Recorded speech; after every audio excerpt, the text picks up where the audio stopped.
but Limp's going to drop down the Chronosphere as well. Limp, he's in some trouble. He's going to lose his life. Great rotation in from Virtus Pro Prodigy. Looking towards Hanskin as well. Epileptic Kid, he's actually staying still, waiting for the cookie. DM not quite on the mark with that one, unfortunately, so that's going to be him getting himself away. Really cute little play from Epileptic Kid there, though, just like staying as far away as possible from the TPing target to allow DM to get there as soon as possible for the cookie. Didn't quite work out this time around, but, you know, they know how to play around the snap fight, that's for sure. Oh, that was amazing from VP Project. They knew if there was a rotation down to bottom, this Snapfire can TP and the Invoker can TP. There was a Centaur creep ready for that Prophet too, getting that nice stun, helping the Invoker be able to set up. Oh yeah, they didn't even need the kisses. They had the damage regardless. They didn't. Just with They didn't. Yep. Incredible reads from the Virtus Pro Prodigy. Absolutely. That was such a big trap onto Limp there. This laning phase is going very, very much in the favor of Virtus Pro Prodigy currently. Epileptic Kid, the big winner of this laning phase so far. He's currently sitting on the top of the net worth chart, but meanwhile FNG goes down as the fight in the middle lane breaks down. DM right under the tower here as Alliance come on with the pressure. They don't have the exorcism, but they don't seem to need it. DM's just getting run down regardless of that said. Lil's TPing in. He is scary. Save as well, coming to help them out here. And he's going to force back Limp here, throwing a couple of spears his way and forcing him to the other side of the map. They've found Hanscan as well. I mean, VP Prodigy now feel like they want to kill from this, but that's just not going to happen. Other than the kill onto the Disruptor, of course. So, again, you know, that's a haunt used. Didn't find anything for it. A rotation towards mid, completely unsuccessful. Oh, and did they even have the exorcism yet, did they? I think it just came off cooldown now, but that was really unfortunate for them to make the play, make that haunt, and really get nothing out of it. Really rough stuff. Meanwhile, Epileptic Kid, look at this guy's build. He ready to play against a Venomancer.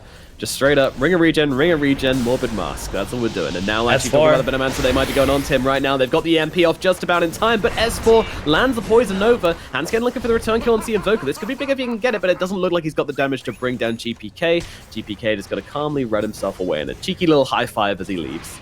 Though FNG, he's coming on over. He wants the glimpse. Can he find it? He can't. A level 1 glimpse. The range is very poo-poo and won't be able to close the gap onto GPK. Oh, they're doing such a great job at defending this bottom tower and getting the kills onto the Veno too. They're just holding this tower as long as they possibly can, and that's giving so much space to DM, space to Lil middle, still as he continues to farm up. Yeah.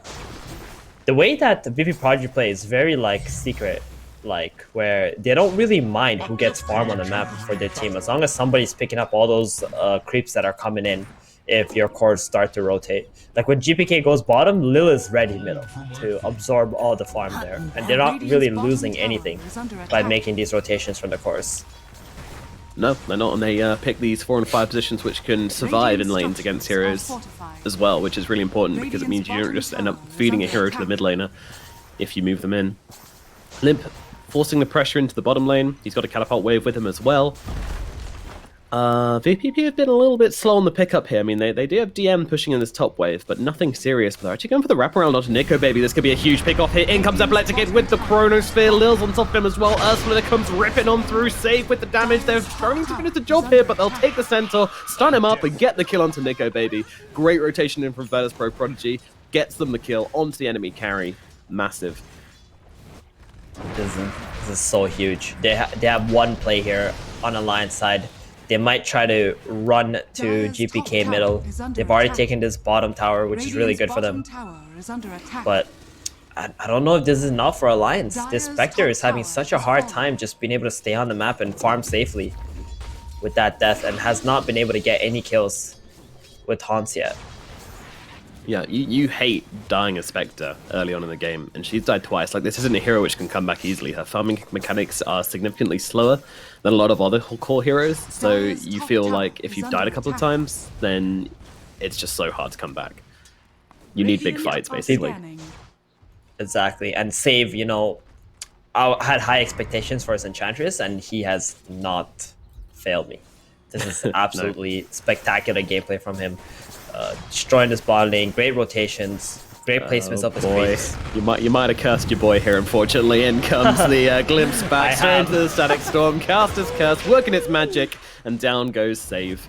Smarto trying to get the kill onto FNG, but that's not going to happen. Killed off by the DP. Let's just say he tanked it. He tanked it for his Void, right? And now his Void's like, hey, no Disruptor Ultimate, no Static Storm, easy.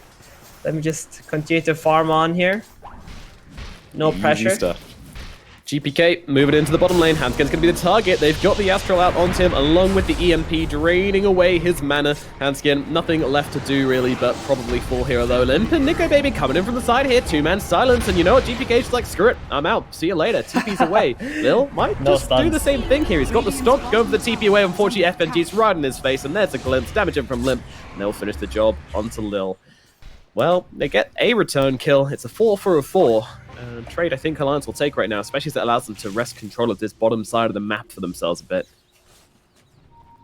Yeah, that was good for Alliance here. And Invoker, you know, he lived, so he's okay with that. And that's something we have to consider in this draft. They don't have a whole lot of stuns on the side of Alliance. They only have this Avalanche, Toss, and then a Glimpse, pretty much. Maybe when DP goes for the Yules, you have something there, but not a whole lot of lockdown for these heroes on VP Prodigy side that are quite quick with the Faceless Void and the Invoker.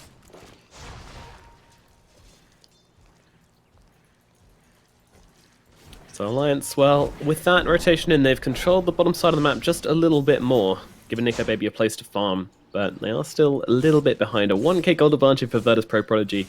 This team just feel like they're very much in control of the game. They are going to happily wait for the late game, it looks like. I mean, Epileptic's even queuing up a Midas after his Mask of Madness.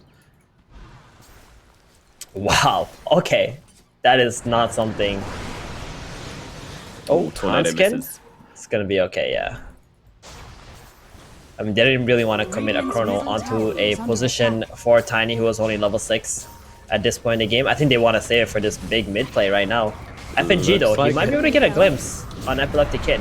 Oh, Chronosphere out onto 2. first. It's very nice. FNG's caught out, and now the Monomus Kiss is coming on through. Throw down a Sunstrike as well. It misses, but it doesn't matter. It's a double kill for DM, and they'll look over towards S4 as well. S4 drops the ultimate. The GPK is on top of EMP. Earthsplitter coming through beautifully. S4's going to lose his life, and that's going to be 3 heroes dead for Alliance in the middle lane, just like that. A snap of the fingers, and they have taken them down. Beautiful Chronosphere into the Monomus Kisses, and then the nice follow-up abilities as well. Alliance don't know what hit him. That was actually so amazing by Epileptic Kid, you know, just seeing the tiny top and seeing 3 heroes running at the mid tower, TPing in. Very fortunate for him that the Plague Ward doesn't spot him out, or else I think he would have got glimpsed out. Glimpse back into the Static Storm. He's in trouble now. Epileptic Kid, no time walk for you, sir. You are dead. Alliance bite back hard. Can they find any more, though? Nico Baby wants to chase, but unfortunately doesn't have the mana for any more daggers. And it looks like that's going to be it, but still a good pick-off for the side of Alliance as they get the enemy carry. They weren't ready for the Static Storm there. A bit of a miscalculation, I'd say, from the Faceless Void in that situation. Yeah, a bit too happy with the last engagement. Didn't realize the timers on Alliance's heroes already reviving, and the tower was still at 700 plus HP, so not too sure about that play. Spectre also got the kill in on that Void too, with the Haunt, so he's very happy about that. Yeah, his net worth in a very healthy place at this point. About 300 gold going the way of the Spectre. She won't complain about that. Well safe, just gonna bully Nico Baby out of his jungle.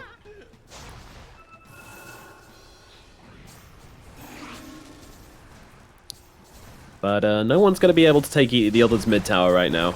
I mean, this is gonna be a big indicator of who's really in charge of this game, is when that mid tower falls. Definitely. And DM already has that mech available. S4 not quite there yet. I think there's another big power spike in the team fighting capabilities. Right now, without the Chrono up, I think Epileptic Kid is just going to continue to farm up. DM have a toss back over nice towards toss. FNG. The Earthsplitter's coming on through the chokehold though to try and keep them off DM, but I don't think it's going to work. He's really tanky on this Snapfire, but unfortunately doesn't look like he's tanky enough. Tries to go for the kill onto the Tiny, not going to happen. And that is going to be Grandma put to sleep for the last time. I think this is where Alliance are going to start hitting their power spikes too. They got that Yos up on Limp, so he can live a little bit longer. Hanskin already has his maxed out Toss and Avalanche, so the burst damage is all the way there. Disruptor making a smoke play now up to Epileptic Kid. He's going to leap out and TP. Very good call from him. Yeah, great map read Mid there. S4. And he's moving in towards mid. They might want to make the exact same play as they made before. They've got the Chronosphere, they've got the damage onto S4. They might not even need the Chrono, but he's going to throw it out anyway. I want that kill. Thank you very much. And he grabs it, and now FNG is going to be the next target. A nice couple of bashes there to hold him back. Sunstrike comes through as well. Not quite enough damage to this job. Will now get him, but he gets off the kinetic field in the Psychic Storm before he dies, and that's doing a ton of damage to both Lil and GPK, but Lim still an easy target here if they can get on top of him. Meanwhile, they're actually going to rock around the side. We're safe here. Cookie comes through, and Lim goes down. Oh, dearie me. 3 heroes dead on Alliance, and this might be the middle tier 1 tower going the way of Virtus Pro Prodigy. A bad movement in from Lim, completely misjudging the situation, and ending up just giving his life away. Oh, dearie me. Wait, hold on. They're not gonna go for Roshan here, are they? Okay, good. Just want to make sure they weren't gonna overexert themselves one more time. But wow, that was actually so amazing. Epileptic Kid dodging the gank. Alliance getting frustrated by the fact that the Void, you know, didn't fall for their plan. TPing in one by one into the mid lane and just falling. Venomancer, Disruptor, Death Prophet. I mean, these heroes were the ones in the smoke going towards top lane. A little bit of miscommunication from Alliance there. I think they really wanted S4 to kind of just get off the map, so he was not an easy target. I don't know if this was some kind of like 200 IQ read from them, but they did a little bit of this yesterday where they dangle a hero in the same position where they died before, and it tricks the enemy team into this mentality that yes, we can get this kill, which seems like that's what happened with the Void here, just overextending himself, dropping the Chrono early, and they were like, yeah, we can do the same thing again, we can kill off Epileptic Kid exactly like we did before, but this time they couldn't, they didn't have the Horn. VP Prodigy knew this. You know, we saw a very similar play against Na'Vi yesterday, where they got ganked at mid, a hero died, and then they put the hero at mid again and just smoke up all the other heroes behind that hero, and they managed to turn that one into a kill as well. So very similar mentality, some little cracks into the Virtus Pro Prodigy mindset, I think, about how they can just kind of make these fights happen. But meanwhile, Alliance, they really want this middle tier 1 tower of their own, and I think they're going to get it. Without Chronosphere, it's pretty scary to go for this one, and they've actually tossed back Lil here. Lil, well, they're still looking to do something, maybe. Mortimer's Kisses coming through on top here, landing onto Limp. He's nailing him right now. Meanwhile, in comes a Poison Nova. Sunstrike comes down onto Limp. They want to try and bring him down here. Epileptic Kid with the Alacrity tears through him, but GPK's on the backlines as well. Meanwhile, Stack Storm comes down. Epileptic Kid with this BKB is actually just the king of this fight. However, he can't find himself a target to stick on, and the glimpse back onto Save's going to put him in a tricky situation. He's going to get killed off. Epileptic Kid trying to find the damage onto Nika Baby, but Nika Baby is too strong. Handscape goes for the toss back onto DM. DM with the cookie away, but it's not going to be enough to save his life, I don't think. They come through, healing him up a little bit, but Nika Baby gets himself another kill. It's a double in the middle lane, along with the tower. Alliance, they strike back pretty hard here. Oh yeah, that Tiny with the Blink Dagger. Great time for Alliance to continue their team fight. They spent pretty much everything onto his death buff. That's a very early BKB too from the Faceless Void that he had to spend killing the DP, but there is no Chrono available. So overall, such an easy fight for Alliance with that EXO, the Venom ulti, the mech. They're so tanky now on the side of Alliance. I feel like VP Prodigy are starting to run out of damage at this point in the game. Yeah, they are hitting a bit of a brick wall with their damage, which we're not going to really see pick up until we have the Aghanim's on the Invoker. Exactly. Or and he's gotten the on Midas on the Invoker too now. This is a really good item for GPK here. He needs those levels quick because he had to start with that Quaswex to keep his team in the game to begin with. So is this normal for Invoker, going for the Wex build up until 1 point left and then swapping over, just getting the 4 points in Quas, then moving to Exhort? Well, I don't know about 1 point left. I think Invoker players are very like feel kind of players. They just understand in the situation what they want, but going Quaswex into Exort is very normal, especially when you play with Face. Oh, here we go. That's a big target. They find Nika Baby. He tries to mantra himself away from it, but there's no mantering out of this fight. He's going to lose his life easily, and now the Monomus Kiss is going to scout forward as well. They see S4, Epileptic Kid coming in, dropping the time dilation, trying to bring him down. The Glimpse is going to put him away. Save is still chasing, though. He's looking for the kill into the Venoman, so the two-man San's going to maybe hold the back here. Hanskin actually tossing him deeper. DM's in harder, now under the tower with the fortification and the static field with the static storm. That's too much damage. They are not going to lose anybody, though, as they turn around and kill off FNG instead. And Epileptic Kid's just like, yeah, peace out, I'm gone. Meanwhile, Elder Titan, he's getting left behind by his team. That's going to be a consolation kill for the side of Alliance. Maybe a little bit deep for a Disruptor kill only, but they do put a lot of pressure onto Alliance. Meanwhile, Invoker still scared of Tiny. Tiny does connect with the Avalanche, does not have a dust for another 4 seconds, so won't be able to finish anything off here. Oh, they really wanted more without that Death Prophet ultimate being up for Alliance, but Venomancer was just way too tanky. He's got a mech and a hood. So Alliance just TPing in their heroes, helping out S4 here. And you know Alliance have plenty of damage in this lineup. That glyph was so nice too on top of the Disruptor Static Storm. Just killing off the Enchantress and pretty much forcing BP Prodigy to run away from that engagement. Yeah, I mean, this Disruptor's having a huge game impact, honestly. FNG is doing hella work. It's going for that build too. It's going to be helping his allies quite a bit. Yeah, definitely, definitely. It's funny that FNG and GPK used to be on the same team as well, so these guys will know each other's playstyle very well. Oh, right. I remember that Gambit team. They had so much potential, but sometimes it looked like they always tilted when it came to some clutch situations. Yeah, some problems below the surface maybe, who knows, but either way, both players finding their homes now, that's for sure. Yeah, two-man cookie, cute. Throws a moo there. I love this meta. I love this meta game, like in Europe with the offlaners. They're always picking something that can try to buy like Guardian Greaves, pretty much. They really value this item heavily. Like you see S4, you see DM. I think in all their games, they're pretty much getting the exact same items, unless it's very specific to the hero, like, you know, Nature's Prophet, right? You're going to get like an Orchid to make yourself useful as an offlaner. But other than that, they try to get a hero that is able to buy these Aura bot items. Yeah, Crimson is the one which has kind of fallen off the map a bit, but definitely seeing the Guardian's Greaves in the pipes almost every game these days. Very, very important to have these up on your team. Just makes your team fighting so much stronger. So what do VP Prodigy need now? They need that Aghanims, but it looks like Invoker is going for a BKB instead. Wow, opting for survivability. Yeah, I think he's really afraid of this Tiny just tossing him back, or the Death Prophet running in with her BKB on top of the Invoker. But I feel like if they have Aghanims, he can just kind of chill in the back. They can get like a burst on 1 or 2 heroes with the Cataclysm, and he can just play off that. Because if you go BKB first, your Ags is going to be so late in this game. It's true, but at the same time, you know, they have the catch, they have the haunt, they're always going to be able to see him, they're always going to be able to get on top of him. GPK, he just living a life of fear. Doesn't want to be that scared man anymore. Wants to have freedom. Yeah, he's going to just rely on the Meteor, the Snapfire ultimate, and the Elder Titan damage output, I think, in the Chronosphere, instead of just focused on the Cataclysm.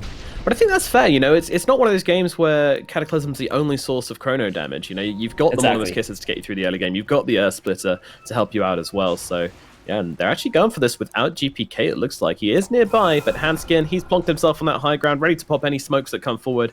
They'll see if anybody comes in to take down this middle creep wave. That's not going to happen. Save actually running out forward by himself, but there's nobody in the triangle either. Alliance keeping a very, very tight defensive line on their side of the map. Yeah, they know exactly where Alliance is at this point. And I think VP Prodigy are not very happy with their positioning at the moment, because this is getting them far, far away from Roshan. It's a very sensitive time in the game. This Aegis is pretty much everything for both of these teams.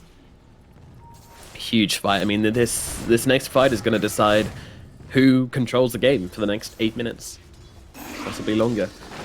It's such an important objective for both teams here. No one's going to give it up without a fight. Nico Baby almost at Scotty this game. He's very, very farmed. Top tower is under attack. Yeah, Nico Baby's keeping up with the Face Void. Just going for the Manta into the Skadi. I love this build. It just gives you so much stats. You feel huge. Yep, really good against the Time Walk as well, so the Void won't be healing up so much. Radiant's top tower has fallen. And they are bringing in heroes down to the bottom lane. Let's see, GPK giving Nico Baby, giving his pickle a little bit of a tickle, but not really committing anything too hard here onto the Spectre. But he's certainly put the spooks into her. She's going to run away all the way back to base. Nico Baby wants nothing to do with this, doesn't want to get caught out here. Knows that he's very, very close to a big item and doesn't want to die just before it. That'd be a very critical death. Same with Epileptic Kid though. In fact, I think he's just finished off this MKB, so they've got some real damage to pump out in these chronos now. Radiant's top tower is under attack. Very big item for him. And this is going to mean another smoke play, I think, coming off from VP Prodigy. They're not going to get any stronger than this. And they really want to drop this chrono. Yeah, exactly. So, I mean, for a while. until they get another big item. So if you use the smoke, drop your chrono, get 2 kills, that can open up Roshan for you. Or even you just go into a Roshan pit and just start doing it and force Alliance to come out and try to battle. Yeah. I mean, I'm looking at this game, and whilst, you know, in my head, I was thinking the whole game, like, well, you know, if this game goes really late, Alliance are going to be fine. You know, they're going to be the stronger team. But actually, I don't think that's true. I mean, the Elder Titan is such a beast late game, as is the SAPPHIRE, and I think across all roles, I think that it's even. Very, very evenly matched. Are they really getting away with this Roshan? It's going down so quickly. Dude, Alliance, where are you? They are not going to get here in time. Wow. Steve Butters Pro Prodigy get away with the free Aegis. Unbelievable. That's really bad for them. They're going to start playing so aggressively now on VP Project side. They might even wait like a minute or two just to complete this BKB. I think they got the BKB already on GPK. Okay, they're here. They're online. It's go time for VP Project. Just going to push out these lanes. Start getting up Tier 4 items. Applied to get taken down these Ancients. Okay. Sorry, Tier 3 items. As, they're looking towards the mid lane, actually. The toss back onto DM. He's in a lot of trouble. Going for the TP away here, but the Yules comes out at the very last second from Limp to cancel that one. Has a cookie in 1 second. Meanwhile, Epileptic Kid coming forward, lift the Chronosphere. Doesn't want to drop it. He'll just look in towards FNG instead. And FNG, well, having used 2 abilities, should be brought down to the... He's going to get stuck on the trees here. One of his kisses coming on, and now the Chronosphere lands. That is a beautiful one. Just as Death Prophet pops that exorcism, she's going to get brought down. Even leaves her for dead style points. As down goes Limp and FNG. Saves it on the backlines. And Nico Baby, though, doing a decent amount of work here, but they will drop S4 as well. They want to take down everybody else and then deal with the big lady, deal with Nico Baby, but in comes Anskin, dropping up GPK, but meanwhile the damage coming into Nico, but he's reflecting a lot of it, but not nearly enough to turn this fight around. It is a dead Spectre, a bad fight for Alliance, and Virtus Pro Prodigy put themselves not a step forward into this game. Oh man, they did not use the exorcism to commit to that to that SAPPHIRE kill. And the SAPPHIRE is so tanky with that Guardian Greaves and Hood. It just gave them so much time for the rest of VPP to arrive, take that engagement. Spectre felt like she had to commit to that team fight. It was really bad for Alliance. No damage output whatsoever with that DP dying right away. Oh dear, critical mistake here in the middle lane for Alliances. You know, they let the Aegis fall, they let their heroes fall, and they don't get the kill onto the SAPPHIRE, and all of a sudden they're down 6k net worth, and this Void with a ton of items and an Aegis is catching up. In fact, he's taken over the Spectre.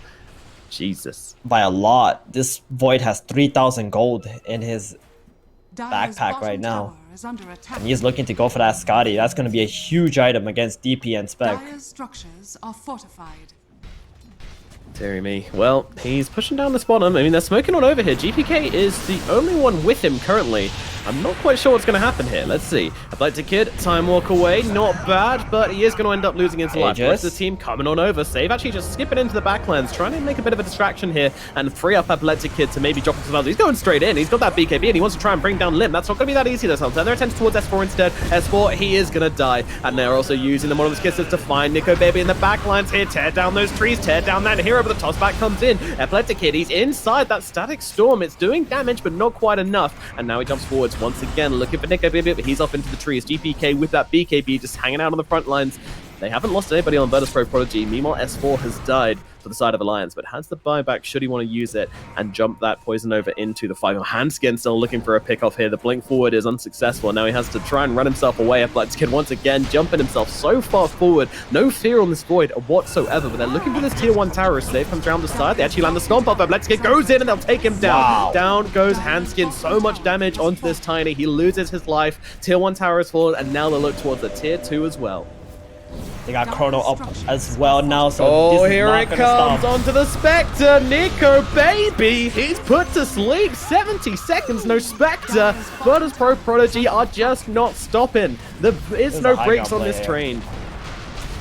They're just gonna walk on in. I don't think they mind, right? They got Alacrity, or are they? Okay, never mind. They're gonna go middle. They're like, okay, they might have buybacks. Let's just not walk up to the high ground without Chrono. Buyback taking the game slowly. Scary.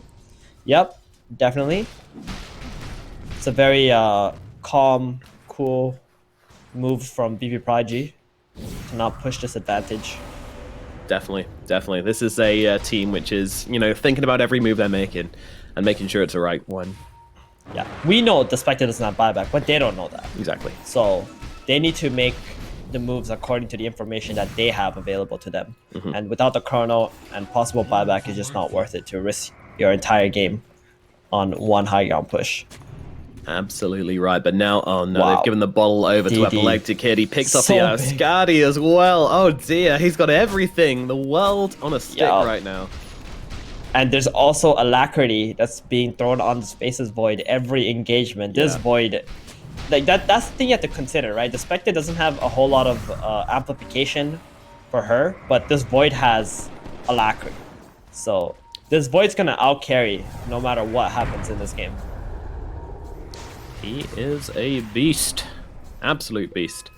Spectre looking like a tiny kiddo compared to the Chad Epileptic Kid. As now a tier 2 tower starts to fall. There's that Alacrity coming down and the tower along with it. Ooh, dear, Alliance can but watch. The game plan seems to have fallen astray. Needs some really big plays from this Alliance squad to come back into this one. But what is the comeback plan for Alliance, do you think? Better not fall off. Oh man, it's gonna be tough. I think they need to get VP Project to make some mistakes and maybe toss someone out, but it doesn't look like VP Project is really giving any breathing room to Alliance. Meanwhile, Spectre being jumped lightly here. The rest of Alliance Oh, this coming on could be over though. interesting. And Lil is They're gonna find maybe DM. out of position. Let's see here as they jump in onto 3. The initiation comes into Lil. Lil, though, able to get off the stop. No, he's not. Stun comes in, the damage is there, and they'll get that kill. Meanwhile, DM just pop that Monomus Kisses onto FNG from the low ground and be able to bring him down with the help of Epileptic Kid. Now some more Monomus Kisses coming through. Alliance are kind of cut out. They're going to be forced into fighting here, and actually, the Spectre used the Horn. Chrono Now in they're 10. going to pop the Exorcism. Alliance, they actually have to try and find a fight somehow here, but it seems like a huge ask without the Poison Nova, without the Horn. It's going to be real tricky. And now going comes the in. Chrono Spear DD. down, Cataclysm as well, Death Prophet and S4, they eat the dirt. They look over towards Hanskin, making another kill on top here. Oh Jesus, there is no stopping this team. VP Prodigy, they are in such control of this game. It doesn't feel like Alliance can do anything about it. That just looked way too easy. Epileptic Kid was just baiting out the opponent. He had like what 3 seconds left on his Chronosphere. He had a DD in his backpack. It's like, oh, this is gonna be so easy. Yeah. And he gets another DD. Oh, What? okay. Thank you, Gaben. All right. Do you even need to go and get a ball again? He just gets another GD. Just like that. And that's gonna only expire 2 minutes from now. It's gonna have another Chronosphere out by then. Did he just finish another item? He just got an Echo Saber. Okay, so he's going for that Silver Edge for the Spectre. So if he chronos the spec, Silver Edge attack, it's gonna die to like a Cataclysm. Yep, definitely the play to be made. You can also speed things up. Oh wait, you didn't. If you disassemble the Master Miners, we might have a little bit of a fight going on as Save just trying to finish off FNG here with a couple of spears, but it doesn't look like it's going to happen. It actually looks like it's really Save going down here as Hanskin tries to hold the rest of the team back. They're really struggling to finish off this Enchantress though. She's actually surviving through this as they lose Hanskin instead. Finally, Save shall die, but man, that took a long time. Meanwhile, Epileptic Kid, he's coming in with the double damage. Has actually been poked off. He looks over towards the Spectre. Spectre, she is out of the equation once again. Nico, baby, can't do anything. It's a Sunstrike, catches out FNG. Oh, that was nice. And now Limp goes down as well. This might be over, honestly. They are losing so many heroes at such a high rate. Ultra kill for Epileptic Kid. Oh, dearie me. 5 heroes dead on the side of Alliance. That's They it. have dropped it. And there it is. There it is. The GG comes out. They've said it. And Virtus Pro Prodigy take game number 1 in a convincing fashion. Man, they look good.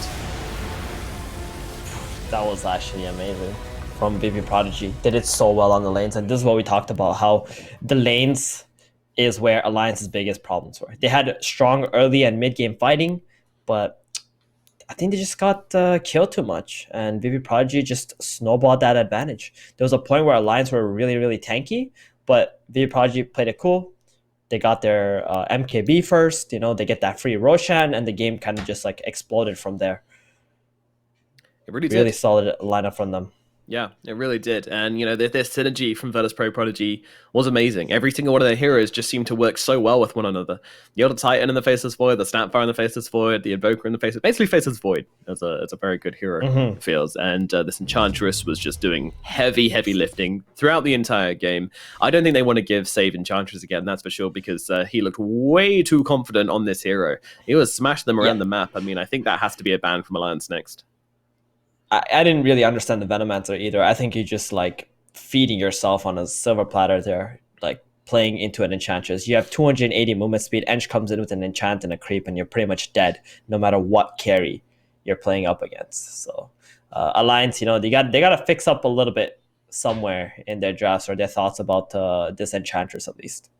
Yeah, I think so as well. I think they really need to come up with some new, fresh ideas to bring to the table in the series, because right now they are not looking so hot as game number 1 ends with a victory for Virtus Prodigy. Well, we're going to throw it over to a short break, then we're going to be back with game number 2 in this best of 3 series between these two teams. Can Alliance pull it together, come back, and try and draw this one out, or is it going to be a clean wipe from Virtus Prodigy? We'll find out very shortly after this break.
Lost knowledge. Lost.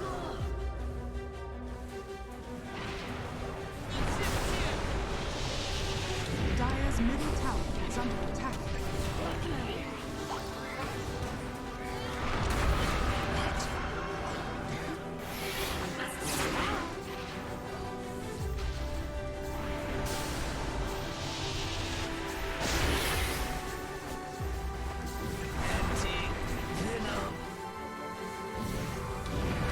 Radiant's bottom tower has fallen.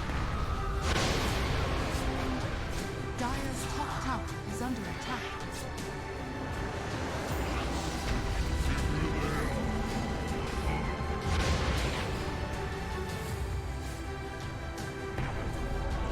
Radiant's bottom tower is under attack.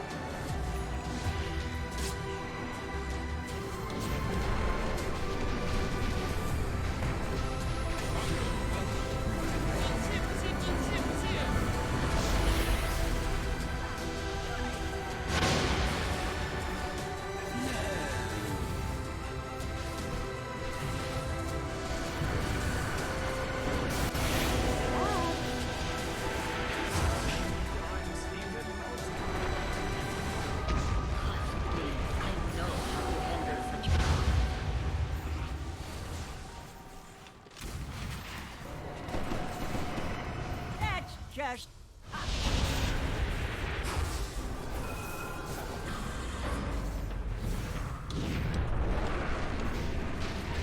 only wanted to kill everyone.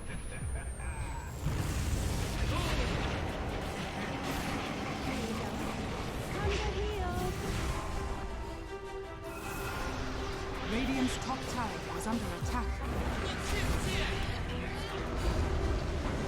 Dire's top tower is under attack. Nature attendants.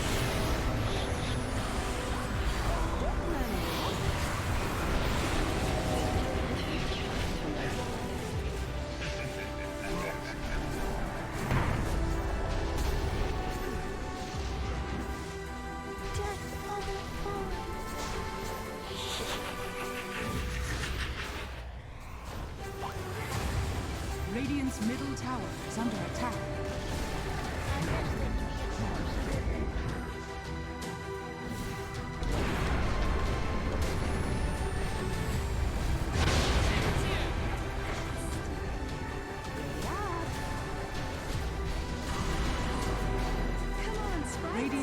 bottom tower is under attack.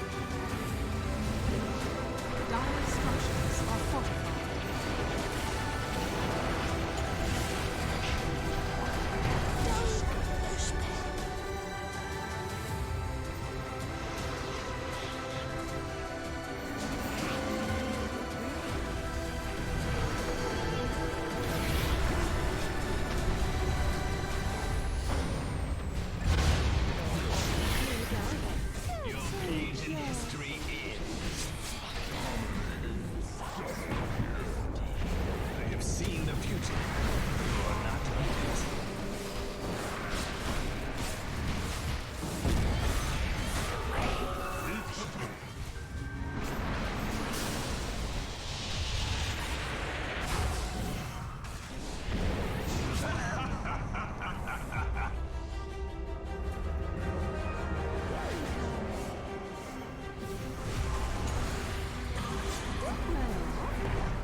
Dire's bottom tower is under attack.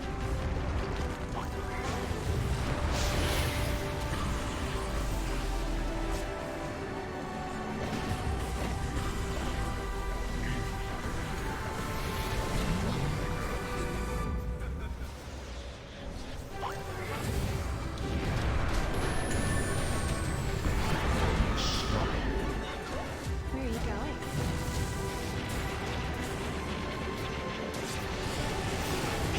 Come to heal.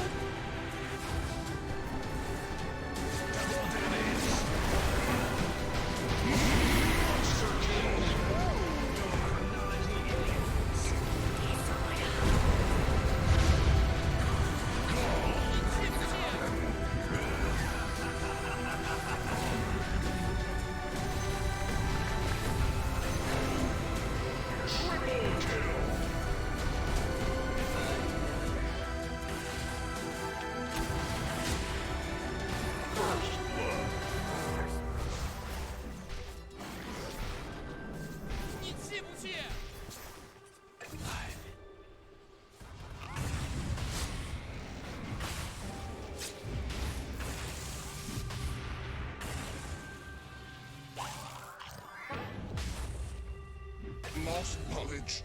Lost.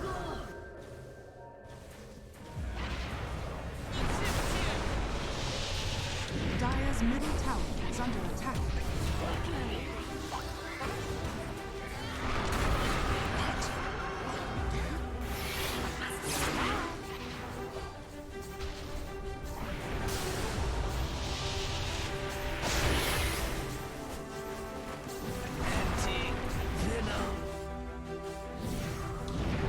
Radiant's bottom tower has fallen. Dire's top tower is under attack.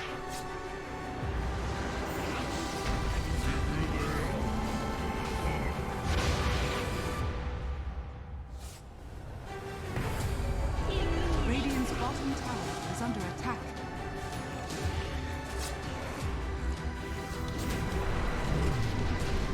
Hello and welcome back to the OGA Dota Pit. My name is Noman. Joining me is 1437, aka Theban, as we get back into this best of 3 series between Alliance and Virtus Pro Prodigy. Theban, why don't you take us through what happened in game number 1? In game number 1, Enchantress happened. I think that's what happened there. VPP Prodigy picked really strong side lane heroes. They picked the Invoker to counter the Death Prophet as well on the mid lane, which I think was very effective throughout the game. And VPP Prodigy just played to their strengths and when their timings were. I was actually extremely impressed with their gameplay. They didn't make any throwy moves or moves that shouldn't really happen. I think there was one time on the mid lane they died. Apart from that, it was really, really good. And I think Alliance, they got to come up with something a little bit better and maybe just ban out this Enchantress too in game number 2 to have a better game for themselves.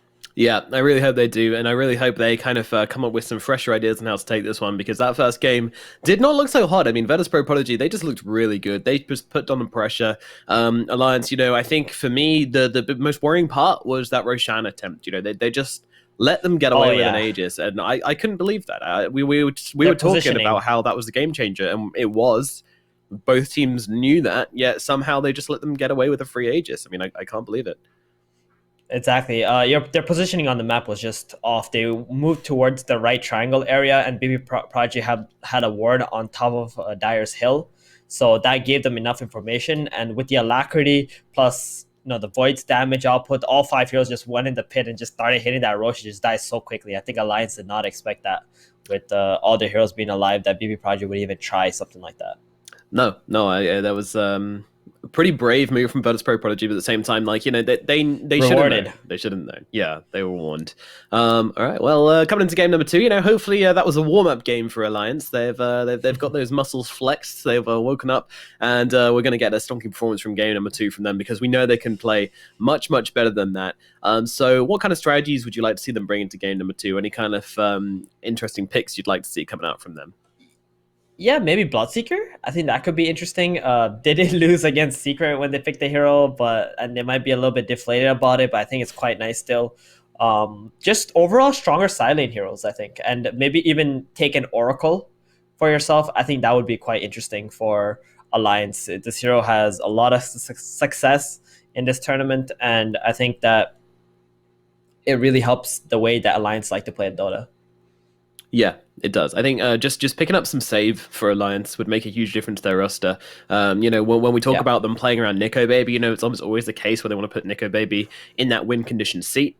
And it just makes sense to then pick up a hero with some save behind it as well, whether that is the, maybe a Shadow Demon could be an interesting option as well if they wanted to go down that route, if they don't like the Oracle. But there's no reason to doubt Oracle. That hero's been super good throughout this tournament. So, I do hope they pick that one up. So let's get into the draft for game number 2. And VP Prodigy going to start us off with a Drow ban. Nothing particularly exciting to begin this draft off with. I wonder if Phoenix gets through. Nope. If it ain't broken, why fix it, right? And Alliance just instantly banning out that Phoenix because they see the Drow ban. They're like, oh, you guys want Phoenix. That's why you ban the Drow. Drow, good counter to Phoenix. Mm-hmm. And Clockwork also being banned out. Not going to give that to Mr. Hanskin here. Yeah, I think the Tiny might be... We might see it again, but there's the Enchantress ban. Thank God. Ooh, we get the DM Magnus now. Or GPK Magnus. Probably. I can hear the voice lines coming out from VP Prodigy. I love it. There it is. Yeah, these young boys, they gotta drop the voice lines. Limp just disconnected. He's like, I'm out. Yeah, the Virtus Pro Prodigy Magnus. No, pass. Hard pass. We're moving on. But yeah, I mean, this Magnus is something which Virtus Pro Prodigy are super comfortable playing. If you guys don't know, they can play it on GPK. They can play it on DM. Both play a very, very, very strong Magnus. So this has to be something which Alliance have a plan to deal with. And they're going to pick up a Venge. Yeah, so the Venge, I'm thinking Alliance are going for some kind of an aura draft in this game. I think it's really good against Magnus because it allows you to play... even if you fall a little bit behind, you got that aura to buff up your heroes and stay competitive. I'm lacking the word right now. At the same pace as VP Prodigy, pretty much. And they're gonna go with a Morphling instantly pick up here too. Venge Morph. I'm not too sure about the Morph this early into the draft, but with second pick, if you don't want to put yourself in a really awkward position in the draft, you have to kind of pick a carry now and just ban out 3 counters to it. Yeah, so that's what we're going to do. But yeah, I mean, the thing with Morphling, though, is that it feels like a lot of different roles can cause issues for this hero. Yeah, exactly. And VP Project have so many heroes that they can draft now to actually counter this Morphling. I think 3 bans are just not enough to protect your Morph. And on top of that, you're fighting into Magnus and Lina. This could already be the off lane for VP Prodigy, the Mag and the Lina. And it looks like a really hard lane for Morph. Yeah, it does. Fighting into someone who has such high attack range. Yep, and Mag, one of the few heroes which can go toe-for-toe for last hits with Morphling as well, with him being able to match and even outpace his damage very early on, at least. So what bans are we expecting from Alliance? They've already gotten rid of that AA, which could be very annoying for a Morphling. Anything else we should worry about here? I mean, I imagine they get rid of the Faceless Void, right? Right, they got a ban Phantom Lancer, I think, here. Venge Morph is pretty bad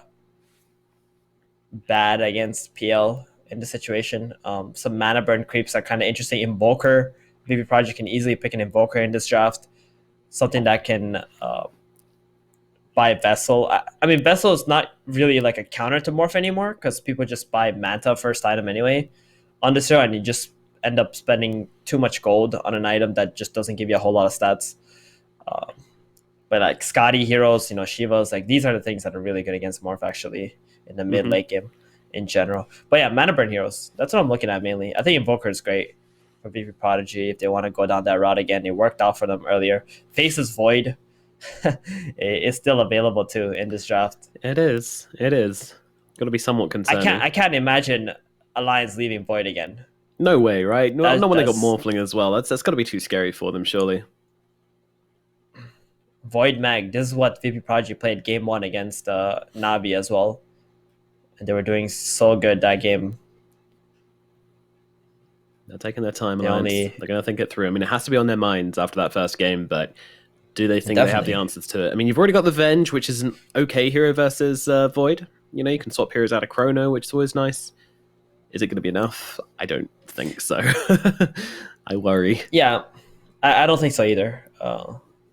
Especially going into the late game. It's more of the Magnus just empowering this Void and allowing him to farm up and, getting like one item over your opponent carry or just a couple thousand gold over your opponent carry and then just being able to pretty much kill these supports. Like you don't have to drop the Chrono right away, right? And if you have Chrono and Magnus, then you also have to worry about the Mag RP too in the engagements.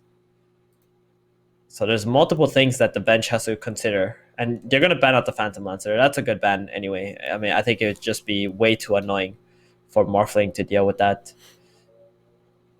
Yep, it's fair enough. It's fair enough. There's know that Epileptic Kid, it's one of his favorite heroes as well. So if he did pick up that PL, then he'd be very, very confident with it. Not something you want to come toe to toe with. I just can't help but feel like BB Project is just going to pick Phases Void and Invoker again with his next 2 picks. Yeah, hopefully Alliance have a plan for that. There's got to be a reason they left the Faces Void in the pool. They've got to feel confident that this Avenge +1 is going to be enough to get rid of it. It just depends on what the +1 is. Or maybe VP Prodigy want to take it in a different direction. They've got the Magnus, they've got the Lena. Maybe they want to move in towards a Juggernaut or something like that.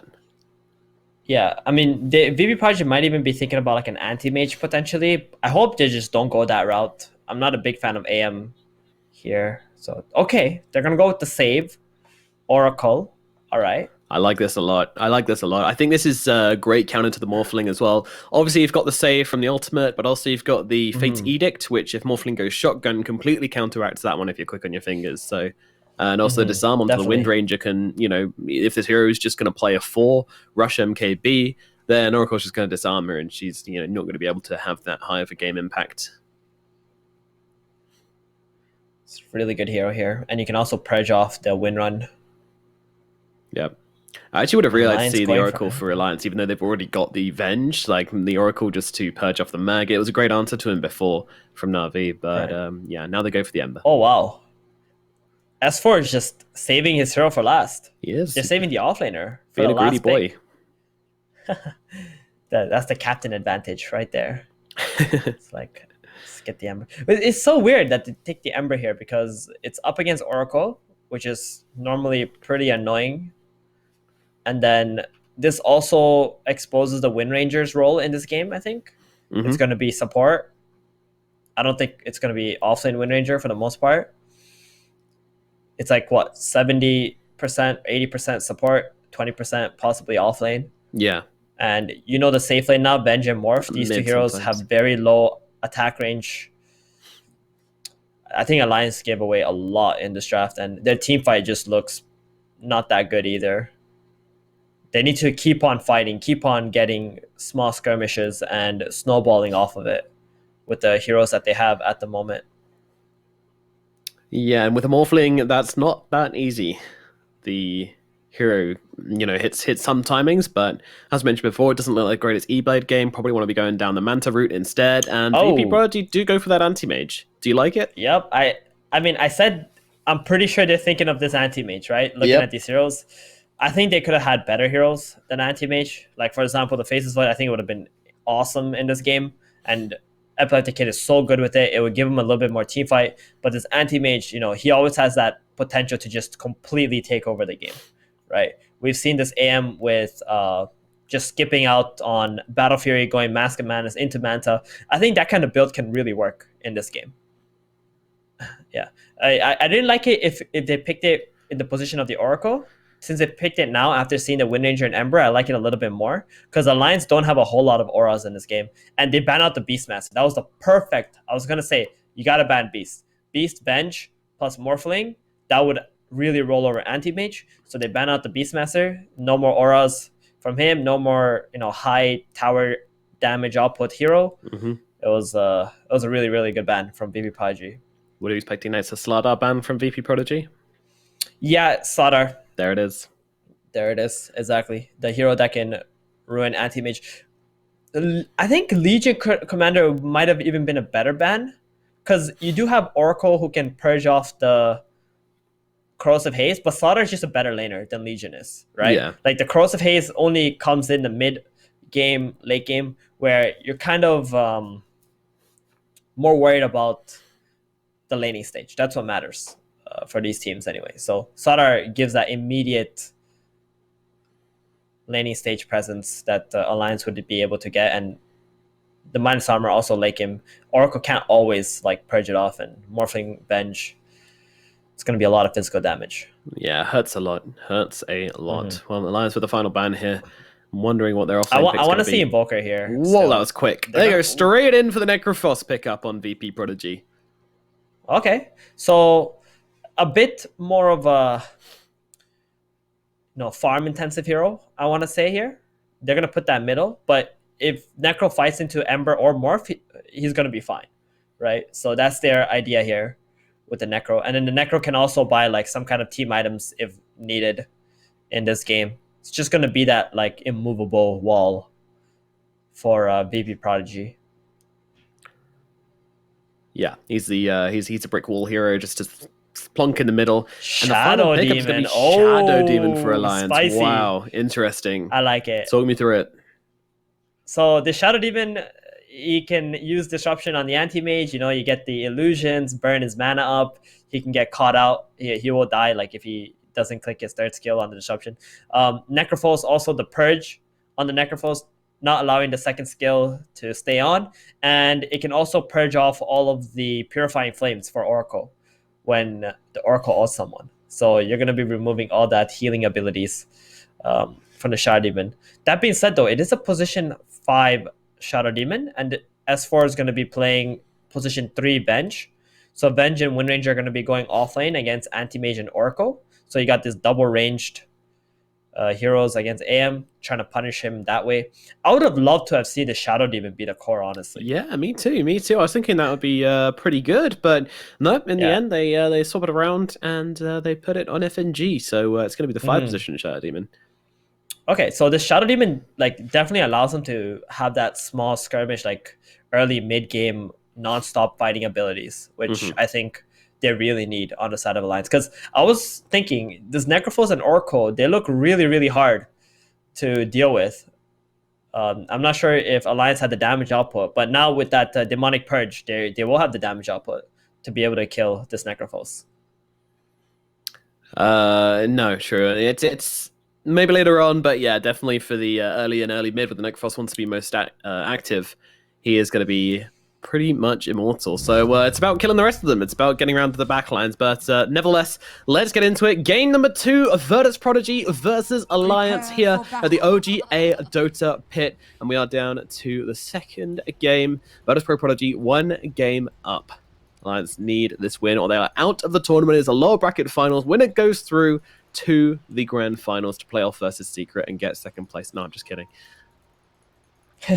You're not kidding. Half no, kidding. I said this a yesterday. semi-kappa.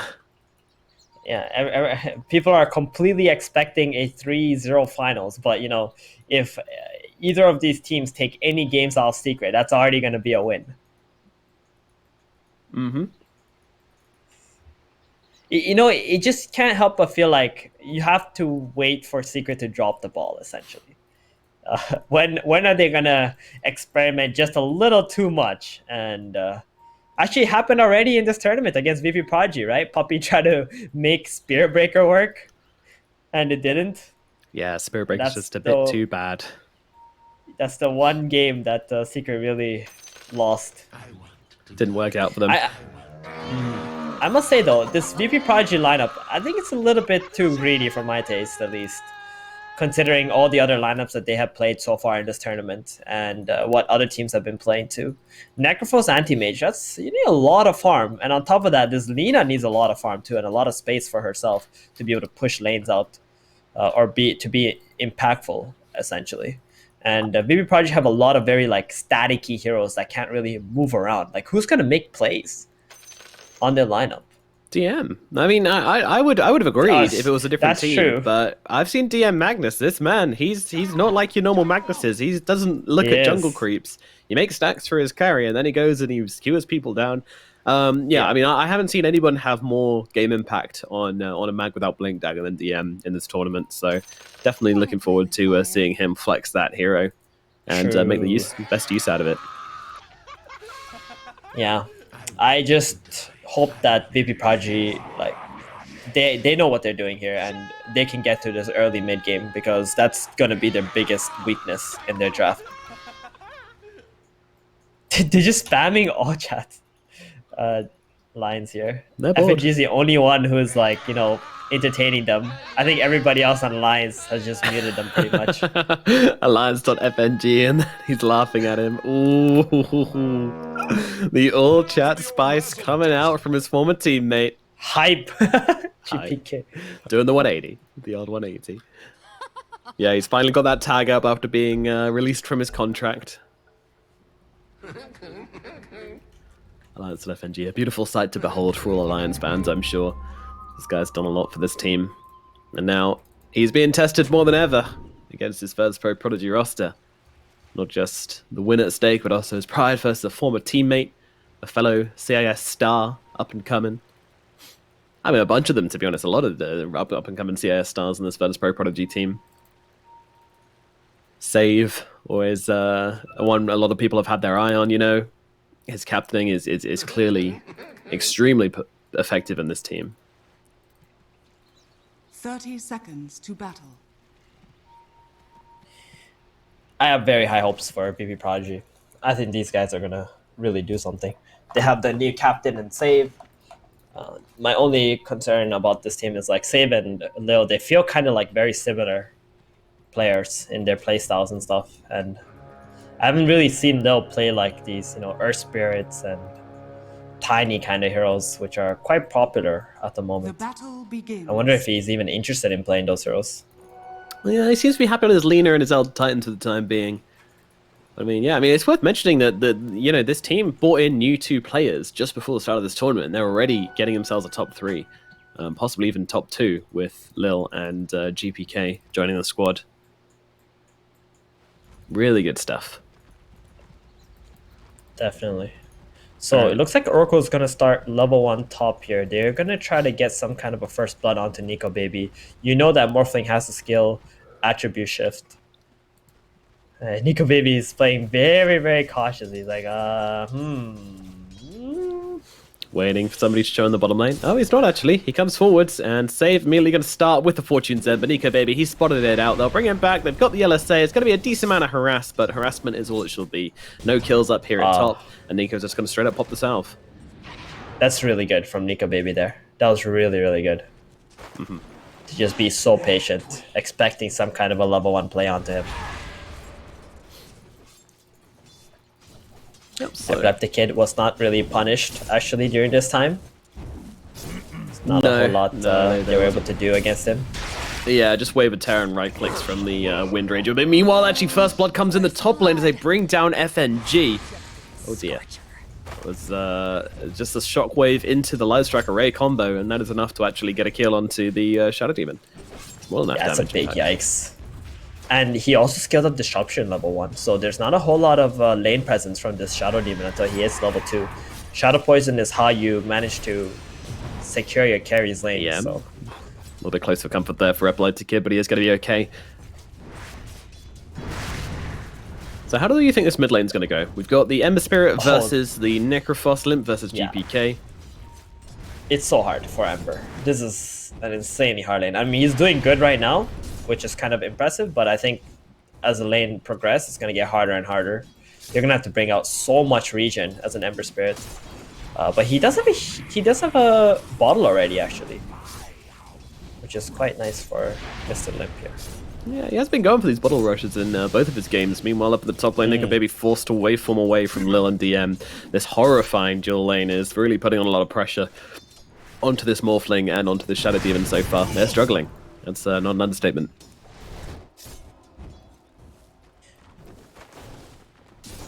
There's so much creep manipulation available on Baby Prodigy side's top lane here, so they're gonna just try to push a lane in, pull the big camp. FNG has his work cut out for him to try and stop all these pulls from happening. Yeah, and even throwing down the shockwave here. Oh, Light Strike Array just about connects onto FNG. This could be trouble for him as DM just continues to chase him down. Lots of right clicks as well, but it's not enough to finish him. And now Nico Baby actually coming onto the Lina here. Needs one more right click. Can't quite find him. He manages to play around the trees there. Some nice movements from Lil. And he's going back in for the courier as well. Oh, is he? No, he's not. He's looking for a retreating FNG perhaps. But FNG had the regen, so he's going to be all right. Goodness me, that was close. Meanwhile, so close. Down in the bottom lane, Save nearly drops as well on the Oracle. He gets himself away from Alliance. I wonder if it would have been worth it to have this Shadow Demon bottom instead of the Wind Ranger, so that the Shadow Demon's up against the Anti-Mage. Anti-Mage would feel so bad getting up Mana Break in a lane against SD. And they kind of just kick him out of the lane like that. Yeah, true, using Because his... the Shadow Demon right now is not able to really do a whole lot against his Magnus and the Lina top. No, they're flying out of control on this top lane versus Pro Prodigy. It's such a strong lane from them.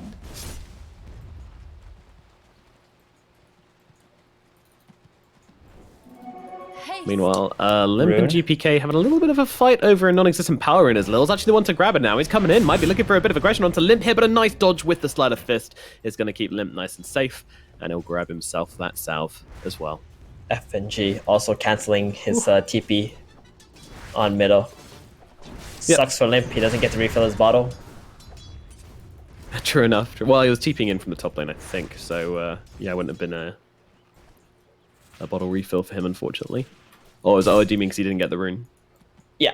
Ah, right, gotcha. Because he didn't get the rune. But Yeah. actually, Limp has been doing really, really good in this lane as of right now. He's staying even or equal to GPK here. I've seen these lanes go like 80-20 sometimes for the Necrophos. Really? Like, Embers get absolutely smashed, yeah. So Radiant very structures impressive are fortified. from Limp here in a very clutch, very important game. He's able to keep it cool. Radiant are scattered. Yep, he's pulling it off, that's for sure. Dire's Even making middle himself tower is some under little attack. stacks as well as he goes across to get the bounty rune. Always got to find your value when you're doing that. Radiant Love to see it. Summoner Limp, has been killed. good performance in the mid lane so far. Nico Baby is still been able to grab himself a good amount of farm versus DM as well. In fact, even getting a little bit more than Epileptic Kid down at bottom, which is quite surprising, in fact. This is the problem though. Handskin, he's just doing so much right click damage with the Wave of Terror. Now he gets the 2-man shackle off as well. Save just taking so many hits here. They're looking for the turnaround, but with a win run on Handskin, it's just not going to happen. And, well, no, clear themselves back. That's a pretty big loss for Virtus Pro Prodigy. Don't think so. Yeah, check out the build on Venge and Anti-Mage. S4 not scaling up that magic missile, so there's more right click damage, and Anti-Mage not scaling up the counter spell to dodge that magic missile. So some mind games going on down here too. It's pretty cool. It is. When Ooh, he sees Limp. that magic missile, he'll level it up. Is he going for this? This is pretty brave. Should I check GPK, GPK here? I don't think he's going to fall here. Nope, he gets the rotation in. Okay. That may have been what he was looking for, actually, as Lil's even coming into rune. his middle lane. 3 heroes rotate in. All they get is the active rune deny. But, yeah, I mean, this is big space being made from Limp here. Both the side laners now come in towards this middle lane. That's going to give Nico Baby some space and put even more pressure onto Epileptic Kid. Yeah, it's really big. The rune deny is nice as well. There's a catapult available on the mid wave, which I think they're gonna utilize and pressure up this Ember. GPK Yeah, does have an ulti. Yeah, and Oh, the stun. Okay. Goodness me. Yeah, that was a nice sleight of fist once again. He gets his Flame Guard just constantly purged by save here once he's routed this middle lane, so it's very tricky for Limp to actually play into this. Radiant's bottom tower is Epileptic under Kid though, attack. he might be losing a tower here. Catapult is pushing in bottom. Yeah, Lil S4's has to doing come work. Yeah, drops a stun, but S4's still not that bothered. He's just dropping the right clicks onto Epileptic Kid. He's taking so much harassment from the Venge here all the time, keeping that catapult pewing away at that tier 1 tower in the bottom lane. This is good stuff from S4. Will now be a little bit more cautious as saves actually come into this one as well. He's got the Fortune Zen, going to set up for Lil to come through with the LSA. Keep him nice and locked down. Let's get now on top of him as well. S4, I don't think he's got a way out of this one. Limp, though, he's coming to help out here. He's got the Sleight of he's Fist alive. onto 3 heroes and runs. He leaves S4 for dead. Sorry, buddy. Burns, doesn't it? Oh, power shot just Radiant's top scorches tower is over under onto save, attack. but unfortunately it's only level 2. Not quite enough damage just yet. Punishment comes counter down.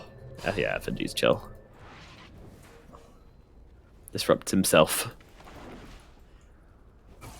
That was interesting from Limp. He just kind of ditched him there. I thought he was going to commit to that with that level 3 Flame Guard. Yeah, it could look like a really good opportunity for a 3-man flame, was it the Fire Remnants, but no, he bailed completely. Didn't expect that. Who turned up the Well, heat? looking at the net worth chart now, we Dire's see middle tower GPK is and under DM, the heroes from Virtus Pro Prodigy, who are having a good time. Meanwhile, everybody on the side of the Alliance is actually having a really good time this laning phase, so a huge improvement from last game. And it's Epileptic Kid who's the big loser from this laning phase, and FNG continues to harass him, but now Lil comes over. Uh-oh. There's a double damage Lina. This could be some trouble, but the Shackle comes out, maybe Oh, he's trapped himself. And Epileptic Kid even waits for the last hit as well. Oh, dearie me, that was very, very nice from Epileptic Kid, just making that read and making the kill nice and easy for himself, like a fish in a barrel. 2 times already he's counterspelled the disruption from the Shadow Demon. So he's very familiar with the animation. He knows when to use it. GPK mid gonna take that tower. Dire's middle Wow. tower Huge. has fallen. Yeah. So big. 8 minutes in. Mid tower falling for Alliance. Yep, and that's going to mean that Epileptic Kid is going to be given more freedom to farm up, because now Alliance have to worry about the constant rotations coming into their jungle from Virtus Pro Prodigy. They've got free movement across the map now.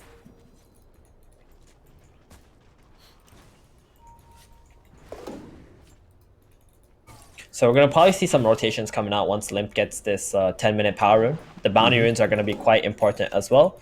Nico Baby right now, he's pretty happy with just chilling top with that Morbid Mask. I don't think he has any real pressure on him until Necrophos moves into his lane. And Anti-Mage here, he's just making his way towards that Mask of Madness, playing like a Faceless Void. Gonna get empowered later and just farm the triangle area. Yep, he's got one thing on his mind, and that's money. Have to say though, save. this could be an Oracle in trouble. The stun comes down, the damage is there. Alliance grab the kill. Epileptic Kid just farming nearby, but will clear himself out quite shortly, I'd imagine. Meanwhile at top, Nico Baby looking for the play onto Lil actually here. Just going for the solo, and Limp's going to come in from the side and make it a duo, and Lil, well, changed up, beating on down, the right clicks are in, and Lil is dead. Nice little pick up there from Alliance. This is exactly what Alliance need to do. They need to be extremely active. Now that it's 10 minutes, the catapults are coming out. You got the tomes going to the supports as well. I think Shadow Demon will be taking one of those. Yeah, there we go. He's going to be like level 6.5. This is very big. They might even want to just run at this mid tower, honestly, with the Morphling and the Ember. Utilize this Demonic Purge onto the Necrophos. Get a huge kill on him. You know, I'll stay bottom. Yeah, the Oracle, he's in a spot of bother, and by that I mean he's absolutely dead as they drop down save. Meanwhile, Epileptic Kid gets on top of S4, the RP comes out even, skewering him back under the tower just to make sure this Vengeful Spirit dies. S4 runs the opposite direction, but he will inevitably get his mozzarella melted down here in the bottom lane, and that's going to be a clean kill. Scales balanced. Meanwhile, Ping's This coming is out where I at think- top, but I don't think that's really going to happen onto GPK, not without FNG nearby. Yeah, FNG's still chilling mid. He's level Radiant 7.5, trying to push this lane in with the catapults. But I think GPK is gonna back off Limp here. I mean, it is a position 1 and 2 in this top lane, Radiant's and there's a middle catapult tower is under breaking the attack. tower as well. They're gonna get this. Radiant's Down top it goes. tower Nico has Baby fallen. takes himself a tower. GPK even getting a little bit scorched by that, but meanwhile in the mid lane, FNG, he's the one being jumped on right now. Does throw down the disruption onto Epileptic Kid, but the moment he comes out, he's going to take him down, but getting his mana burn for his efforts, still a worthwhile trade. Handskin looking for a bit of damage onto Lil. Can he finish the job here? He's got a power shot in 1 second. It is a lot, but it's not quite enough to finish off that Lina. Still just going to focus on the tower. Limp wants to come in and take this middle tier 1 tower, but meanwhile over at top we got an action coming down as Nico Baby just trying to make his way around the side of this fight. Finds a courier at the very least. I think that's the only kill they're going to be getting on Alliance here. They've seen this stack. I don't think they can take it. Radiant's middle tower is under attack. Maybe with the They Ember want coming it. over.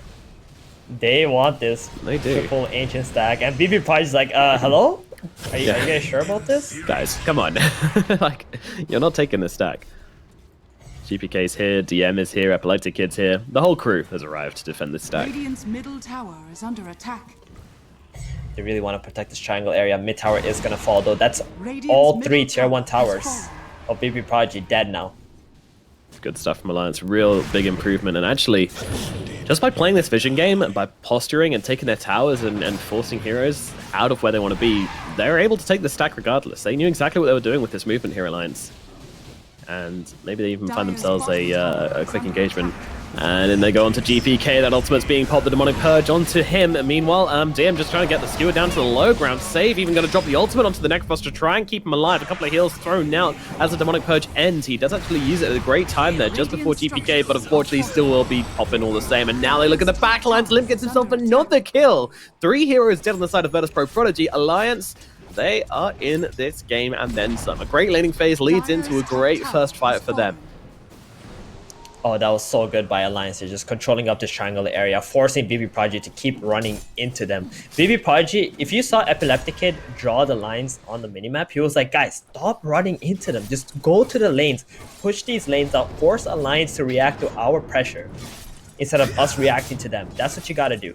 And right now, Alliance have a 3k gold lead, but that can change really quickly with the Magnus, Empower, and the Anti-Mage. That being said, though, Alliance are in such a good spot right now. They have really strong early game fighting heroes. They got auras on the bench for Spirit. They both bought Dragonlance, the Morphling, and the bench. They want to fight now.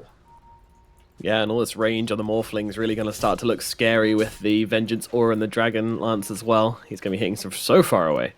Very hard hero to play into. And Ember also going for a Desolator. They're going to have an insane amount of physical damage on Alliance's side, and then there's also going to be that max level disruption already available on the Shadow Demon for this Anti-Mage too. Yeah, they got a lot of counter picks for the side of Alliance. Have you ever seen a build like this on Shadow Demon? 4 levels in disruption, 3 in Soul Catcher, 0 in Shadow 0 in Poison. Shadow Poison. Can't say I have. No, have you? Nah, it's been a really long time since something like this, but you at least get that 1 value point to D-ward, right, with your sentries, so you can see up on hills and such. But the reason for this, I guess, is because of the Oracle. The Oracle can just easily Fortune Send any like 4 stack, 5 stacks of Shadow Poison, and he really wants that max disruption against the Anti-Mage. And the cooldown is kind of big too for the save. GPK is going to walk in here, but they've got that ultimate once again. Demonic Purge comes down, but the RP onto 2. Is it enough to save GPK? It is. The save comes in from Oracle as well. Now the Reaper Scythe comes coming down right back the other way. Handskin and FNG already losing their life. S4 trying to get himself out. And the old Nico Baby, he goes in, looking for a little backlines here, but he's actually got isolated from his team and doesn't have a waveform for another 6 seconds, and he's getting his mana burned as well. Shockwave comes through. Nico Baby, he's in some trouble. Is anybody kind of coming helping out? Limp is nearby, but he's just farming a creep wave. Wants nothing to do with this. The Morphling's going to go down, and a huge loss for Alliance. They want to fight in the same area early on, but this time it goes coming back the other way. Oh dearie me. Oh, DM with that blink, Oracle with the perfect save onto Necrophos. As soon as that ulti came off and they got that mech, the Death Pulse is just one full heal on the Necro 2. Alliance thought that was a really good play because they got that Purge onto the Necrophos, but it was a trap all along. Lil. Oh, nicely done by Lil, actually, baiting out the Light Strike array onto Limp here, forcing him to use the Sleight of Fist too early, and then catching him out a little bit. Save actually coming in. He's got himself a Fortune's End. Lil with the LSA. Won't be in range for it, though. But, yeah, do you think there's anything to be said about using the Demonic Purge too early on FNG? I think they just didn't have enough heroes there. If the Morphling was nearby or that was like a smoke play with the Morphling, that Necrophos would just instantly die. You need to try and burst him, right? Before the Oracle comes out with the save. So you kind of just need to drop that ultimate as soon as you see him. It's unfortunate because it is giving the Oracle a really easy window to just come in at the end with the False Promise. and then get his healing spells off afterwards, posthumously. So he's going for that same build on the anti-mage, skipping Battle Fury altogether, letting the Empower be his source of farming. Meanwhile, though, Alliance are in Speed. Roshan. They've got a lot of damage for this as well, although not that much tankiness. Limp is kind of struggling a bit, but luckily he's got this illusion to help him out. Nika Baby and this is S4 big. just getting to work. They're going to get away with this as well. Virtus Pro Prodigy making the same mistakes Alliance made in game number 1, where they just forget about Roshan and give it away for free. They don't really have a lot of spells that can poke into the Roshan pit, right? So it's kind of hard for them to just play in that area and just keep an eye out on Alliance. They don't have anything anyone who can commit. Either the Magnus didn't have his RP available, so they just spent this time farming up. I think they're not going to take any engagements for the next 5 minutes on VP Prodigy anyway. They're just going to give up everything and just try to get some split push going. Dire's bottom tower is under Split the Smoke coming waves, up. win the games. That's the game. Meanwhile, Nika Save. Baby will just He TP gonna down break to the it? bottom. Whoa, this is sloppy. He's actually just Radiant's walked top tower up, is under and they attack. completely missed it. Like, wait, there was someone here, I swear. My It was smoke bomb. vision. It was vision. He dropped the ward, and Radiant Alliance are couldn't see scanning. him. That's crew vision right there. Very good stuff. Very good stuff. Now Limp moves in towards the middle lane. They're going to be a little bit disappointed about that one. They knew there was a hero nearby. I guess they assumed it was like an anti-mage or something, not realizing it was an Oracle with a vision advantage.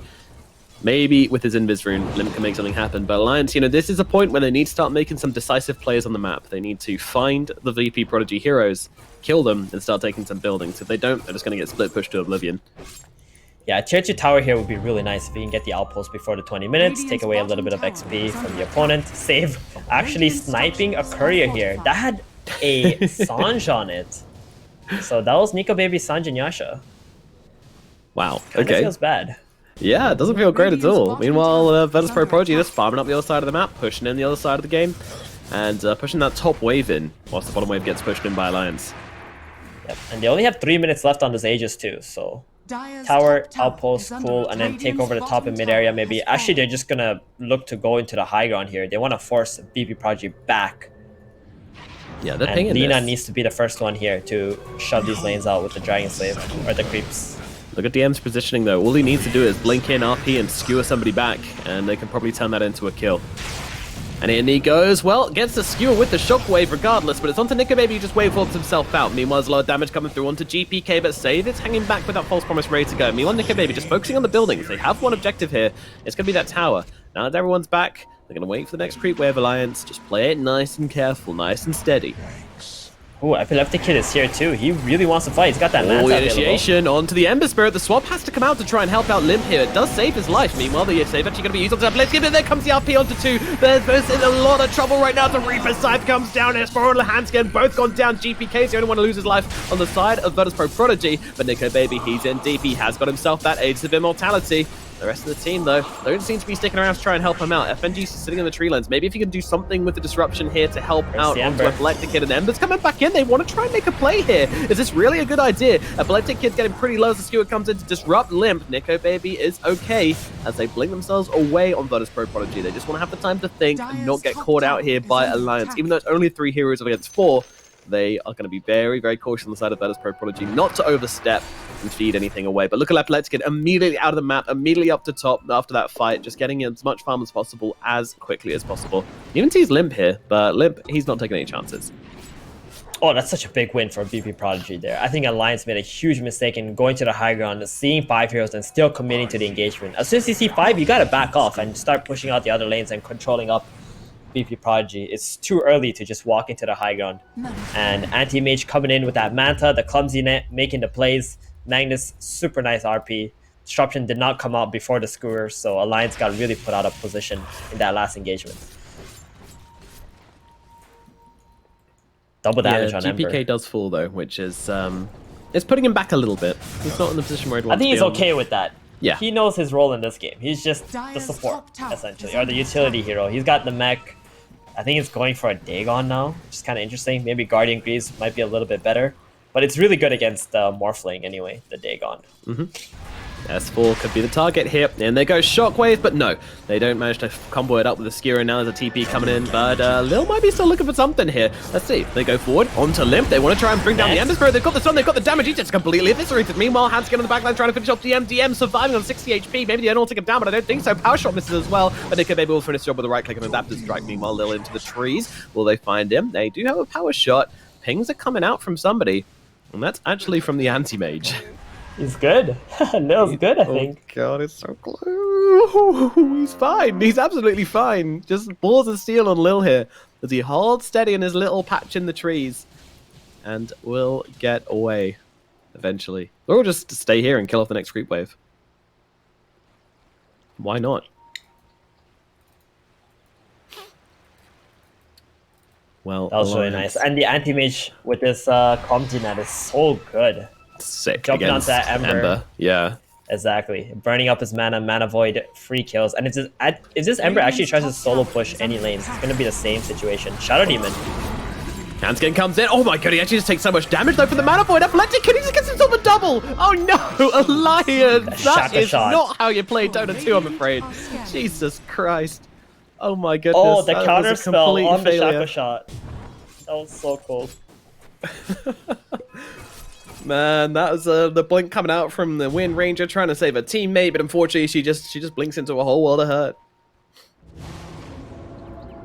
He's going for a Scotty now. It's going to have so much more stats, and everything is just looking like Virtus Pro are in the driver's seat now. I mean, 1k gold advantage for Alliance, but it doesn't seem like they have any solution for this anti-mage anymore. And they're constantly getting split pushed all over the map. Yeah, the lanes are in control of Virtus Pro Prodigy, and it feels like the game is as well. And they're even looking on to Nico Baby here. And in they go, RP just straight away used, no hesitation here, but the disruption comes out from FNG to try and save them off. Look at now, they're going to look for the turnaround as they got the Shackle out onto 2. That's really nice. They're going to be able to take down Lil straight away. AM blinks to the side as Nico Baby continues on the onslaught here. Looking for GPK. Meanwhile, the rest of the team, they're going to take down the Oracle. He hasn't got an ultimate anymore, but they want to kill him all the same. But meanwhile, Nico Baby and Limp, they look for the big target. Necrophos is going to be the one. Can they finish the job here? I think they most certainly can. The Ghost Shroud ends, and with it, GPK's life. Meanwhile, the save gets finished off by Hanskin on the side by the Wind. Really good fight here from Alliance as they come swinging back the other way. They bring everything, and they are able to take down a good couple of heroes with this Desolator Ember Spirit doing so much work. But it all starts from FNG's huge save with the disruption, completely countering out that RP from DM. Oh yeah, and they're going to walk straight into the high ground here. And Necrophos, he needs to make a decision. Is he going to buy back? 20 seconds left. This tier 3 tower is surely dead. They have no glyph. Oh, they have a glyph up again. Last time. They just don't want to They fight just without came off RP cooldown. though. It's really awkward, but Alliance aren't giving them much of a choice. DM gets a 2-man skewer, and actually they caught him with the Life Strike Array mid skewer. That was cute by Lil. And now, well, they try to follow up here onto Nico Baby. Nico Baby blinks himself away, but without their Ember Spirit, it's such a hard fight. FNG though, he's actually caught behind, and that's going to be an easy kill for Epileptic Kid to casually get inside. But they want Nico Baby. They want the big baby. And now with the Reaper side, they're going to get him dead for 80 seconds. It comes flying back in the other direction as S4 gets the TP away. Lil can't stop him. 1 second left on his heels as he makes his way out. But my goodness, that combo was so good. Lil knew that he couldn't actually wait to cast the Light Strike Array on them as they landed, because it's a Morphling and an Ember Spirit. These two heroes were not stunned up by RP or anything, so at the moment they landed, they were both going to instantly cast their spells and get away. So he uses the Light Strike Array mid-skewer onto two heroes. I mean, that was one of the best plays I've seen on Alina in a very, very long time. Yeah, these guys are really in the zone. They know exactly what they need to do to accomplish a team fight. And Alliance making the same mistake again. Really underestimate the power of this Magnus going up into the high ground. Even if he doesn't have RP, that skewer is a big, big factor. Morphling dying for 70 seconds. They get so much out of the map. They're going to be able to take their own tier 2 tower. That means the outposts are going to be exposed. And Anti-Mage, he's happy about this. He's got a Scotty, he's got a Manta. He's very unkillable at this stage in the game. He's a beast. He is a beast. Yeah, you skip on this Battle Fury and you feel very good about Check your out item the progression. lines on the map. Epileptic Kid is like, just farm all the way in this area, okay? Don't leave this. We're going to play for the next Roshan. This is our game now. Set up for it.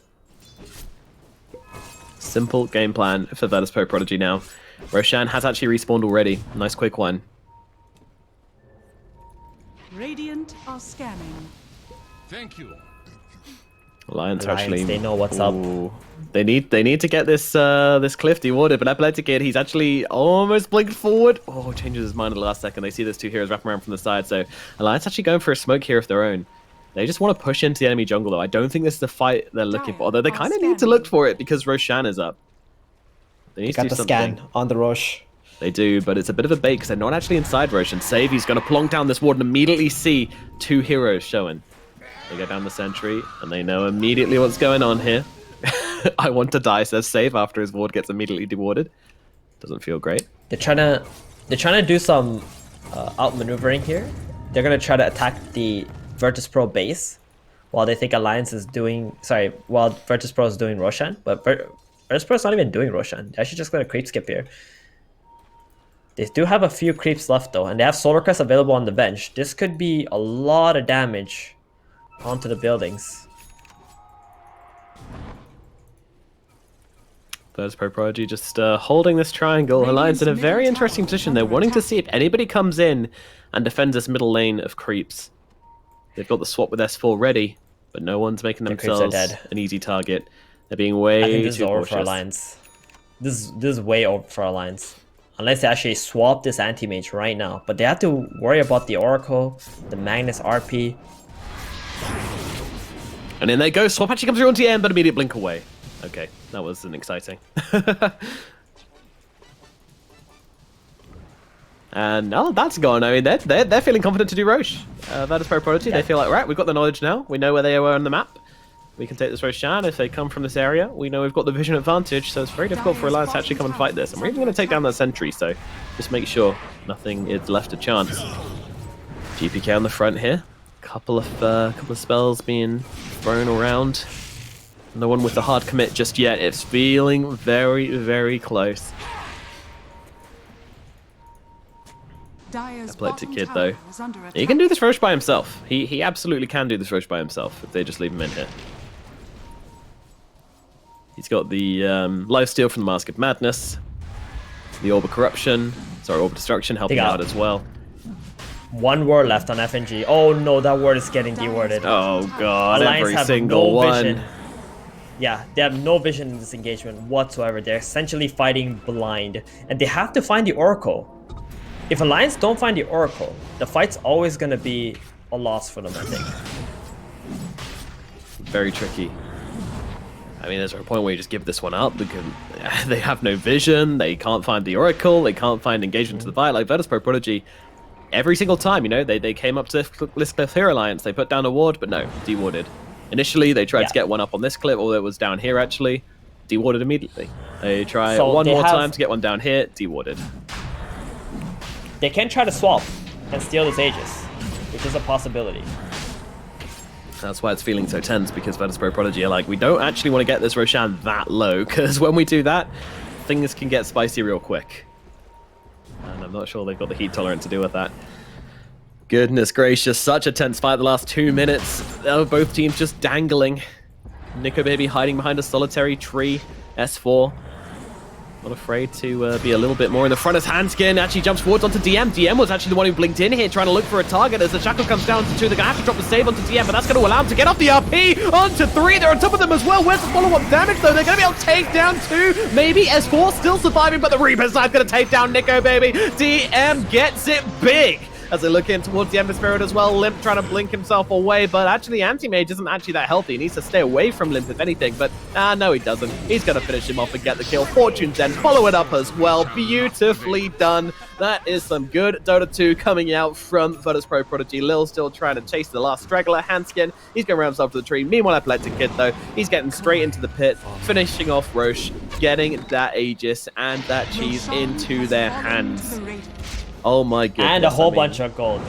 That was insane. They got that nice Oracle ulti onto Magnus, and then he just goes in for that triple RP.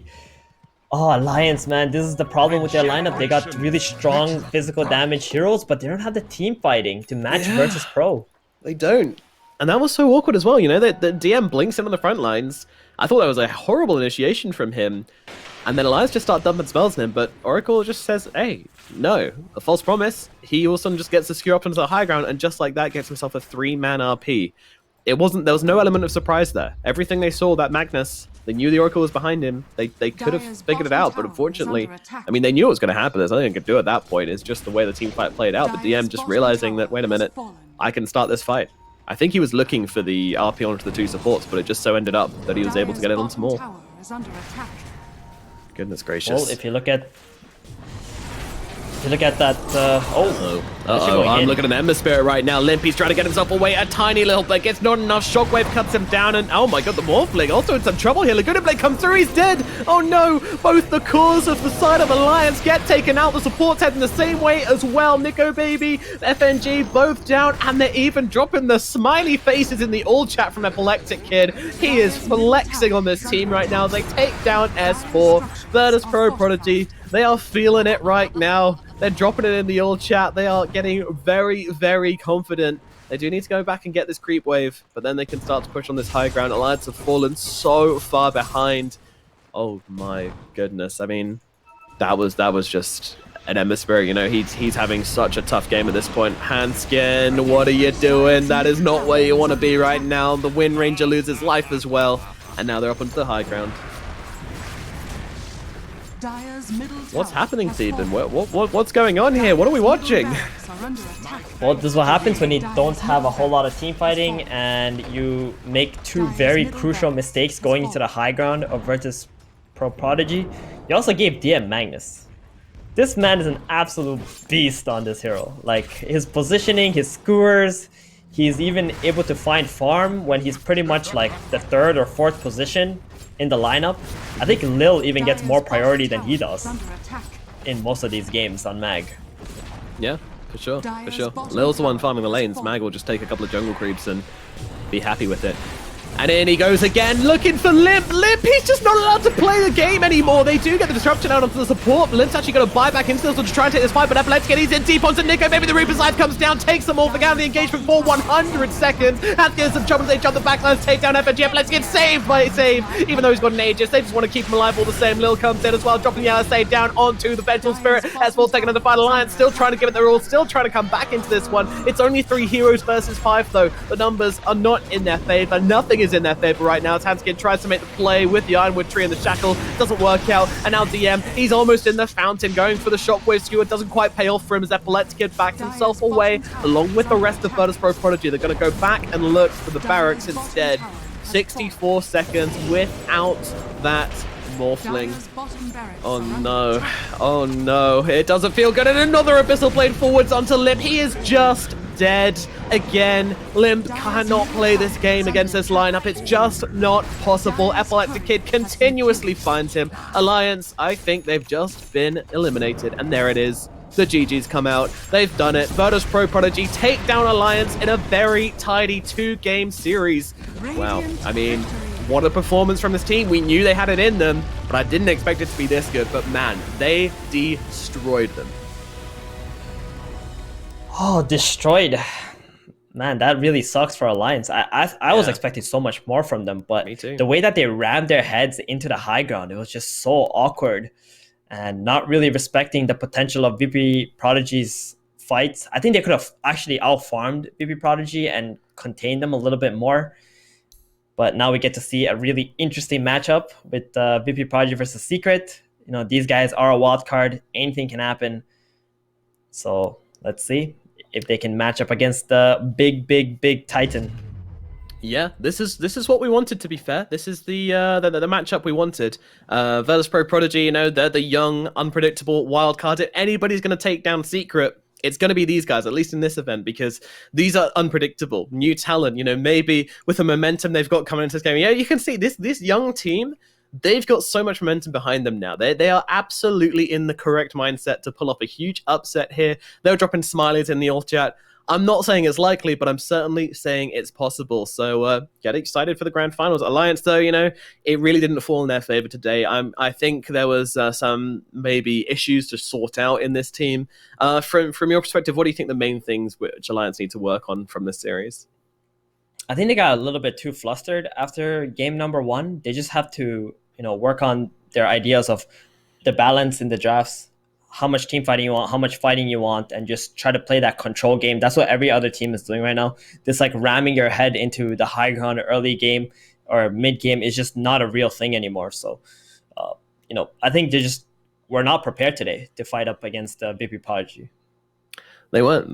They certainly were not. I think, maybe it was a case of just doing too much homework on Team Secret and underestimating VP Prodigy. Possibly that's the case because they looked better in their series versus Secret than they did in their series versus VP Prodigy, which, good news for VP Prodigy. Well, that is going to mean that our grand finals matchup is going to be Secret versus VPP. I'm very excited for it, and that is going to be coming up in, that's going to be starting at 17 CEST, so a 1 hour break from now. So guys, stick around, get ready, go and have your lunches or dinners or whatever time zone you're on. Go and have the appropriate meal. If you're in the middle of the night, go and have a quick nap. But come back for that game. It's going to be Zairi and Trent taking you through the best of 5 grand final of the OGA Dota Pit Team Secret versus Virtus Pro Prodigy. From us, it's been a pleasure casting for you this event. I hope you enjoyed it, and we will see you next time, hopefully. Bye-bye.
Lost knowledge.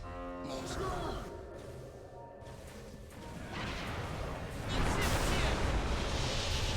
Dire's middle tower is under attack.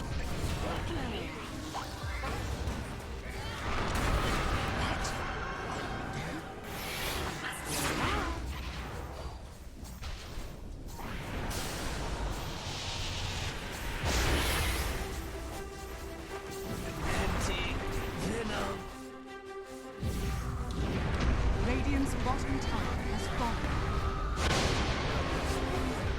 Dire's top tower is under attack.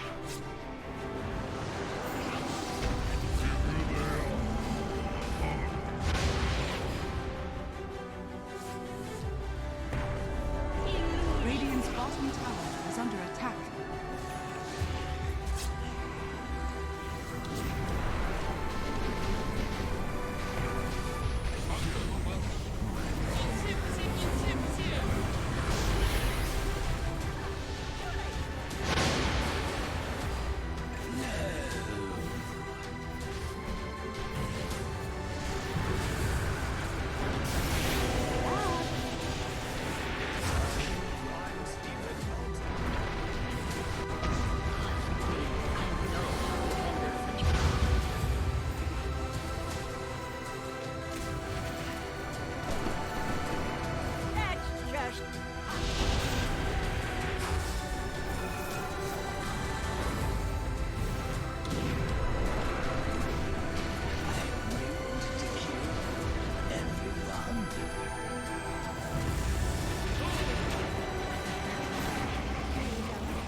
Radiant's top tower is under attack. Dire's top tower is under attack. Nature attendants.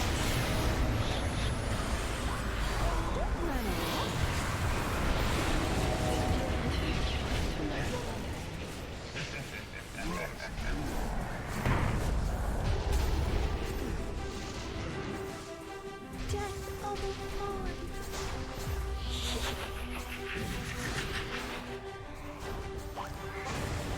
Radiant's middle tower is under attack.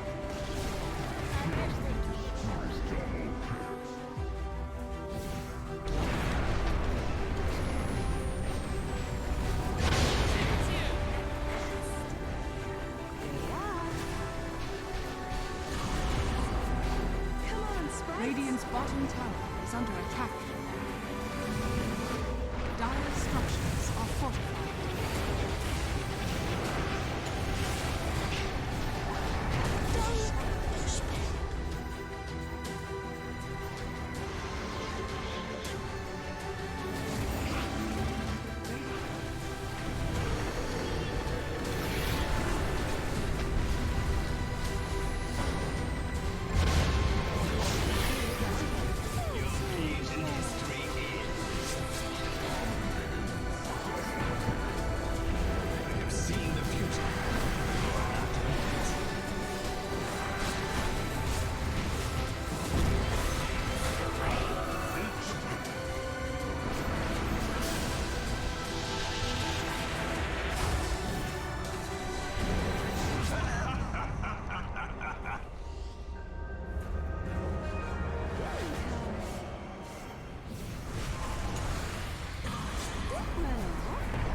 What a burn!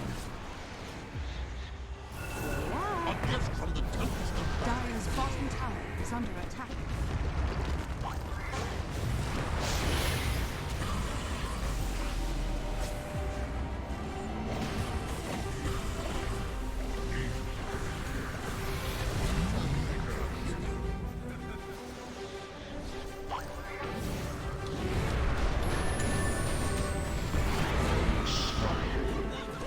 Where are you going?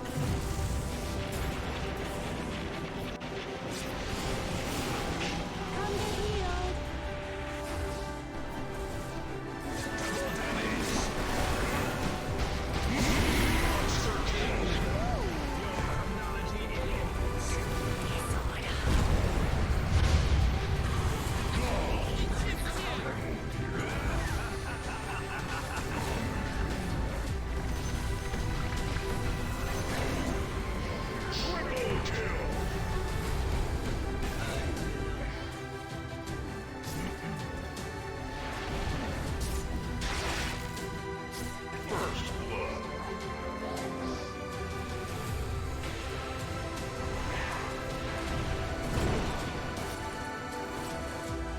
Radiant's top tower is under attack.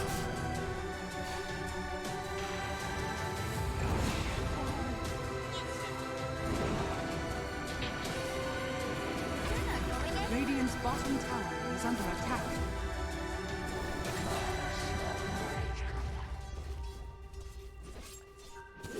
Shackle.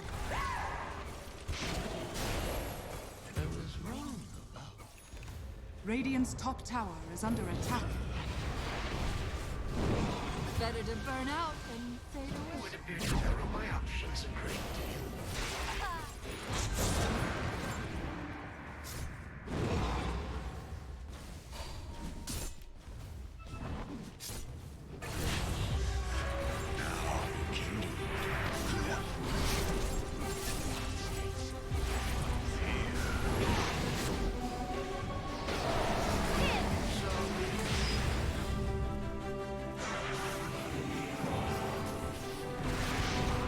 Radiant structures are fortified. Dire's top tower is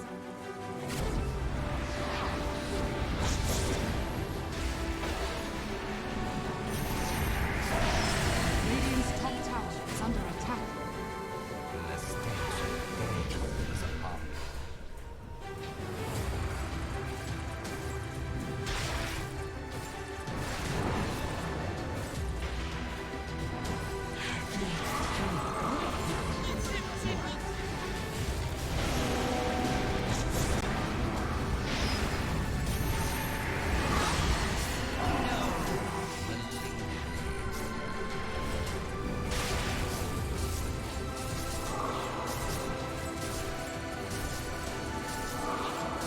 Just rush back in. Double damage and power.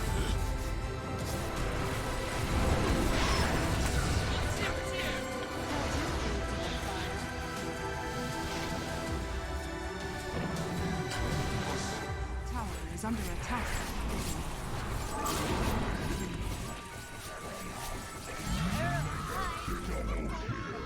Thy soul. There shall be Shankers by the acres. Dead in blood.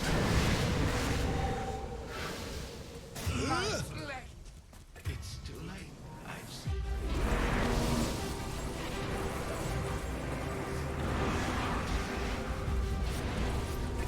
Wicked skill kill.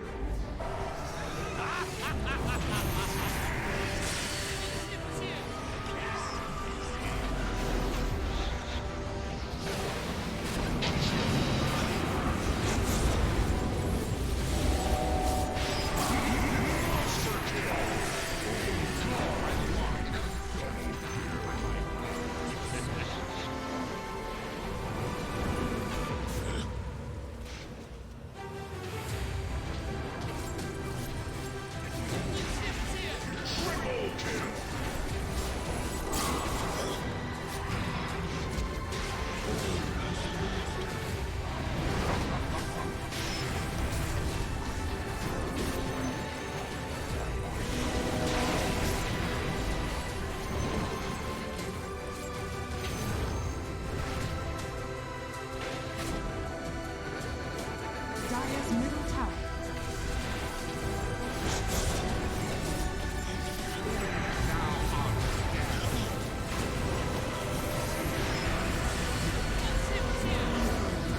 Dire's bottom tower is under attack. Next arrow will find its mark. Dire's bottom tower. Dire's middle tower is under attack.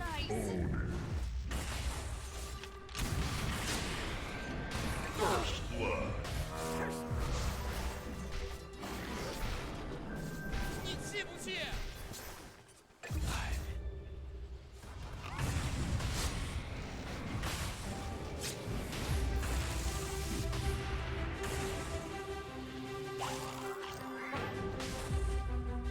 Lost knowledge.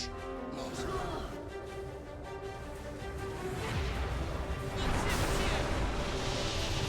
Dire's middle tower is under attack.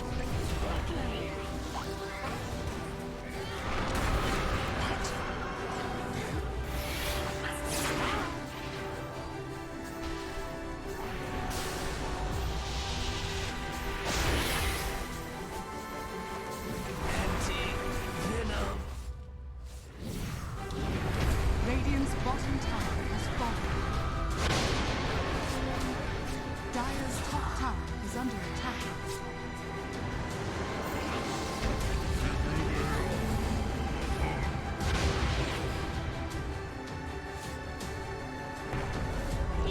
Radiant's bottom tower is under attack.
Dire's top tower is under attack.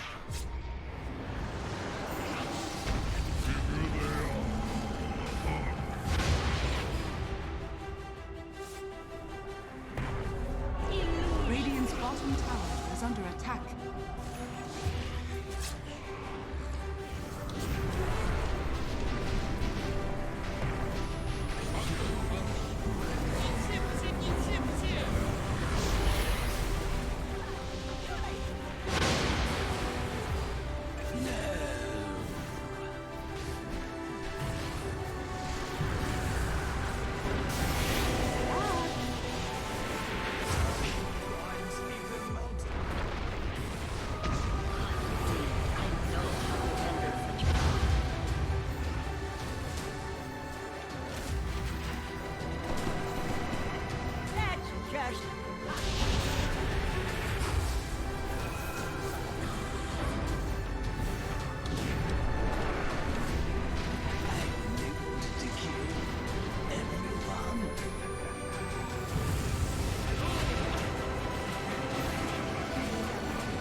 Radiant's top tower is under attack. Dire's top tower is under attack.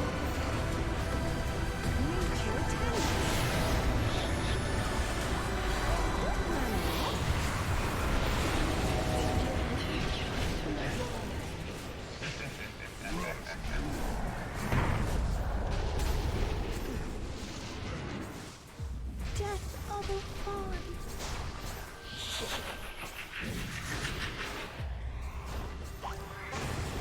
Radiant's middle tower is under attack. I wish they took it first. Double kill.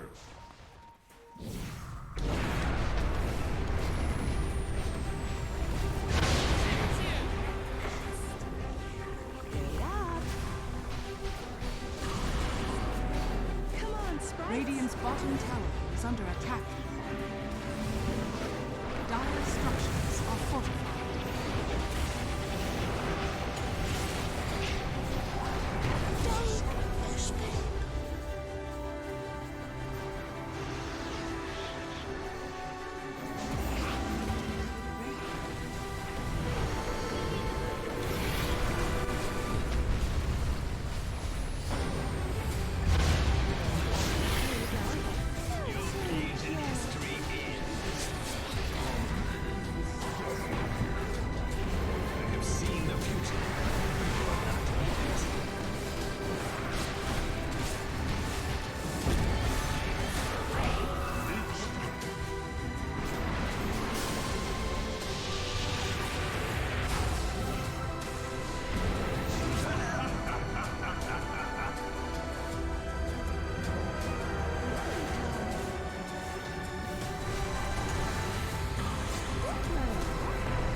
Radiant's top tower is under attack. Better to burn out than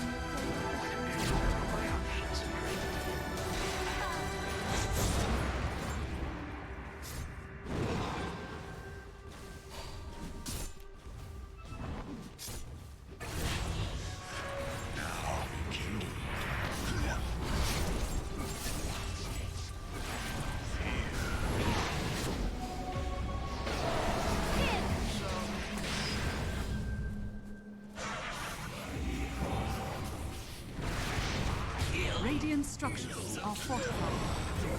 Dire's top tower is under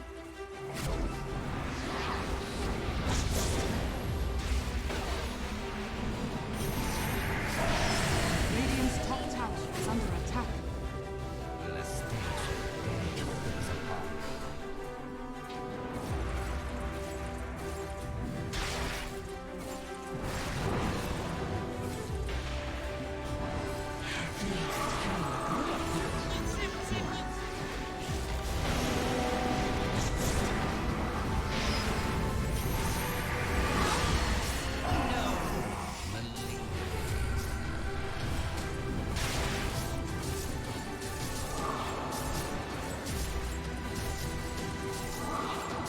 Just rush back in.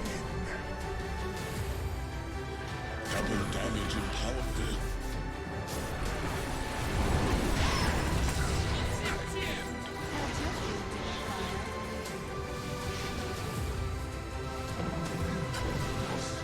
Tower is under attack.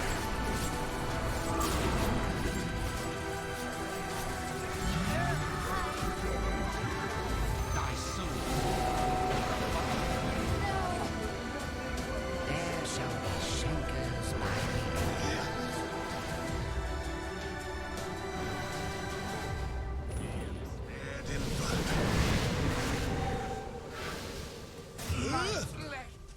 It's too late.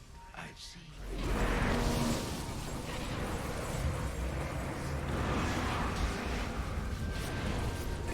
Wicked sick kill.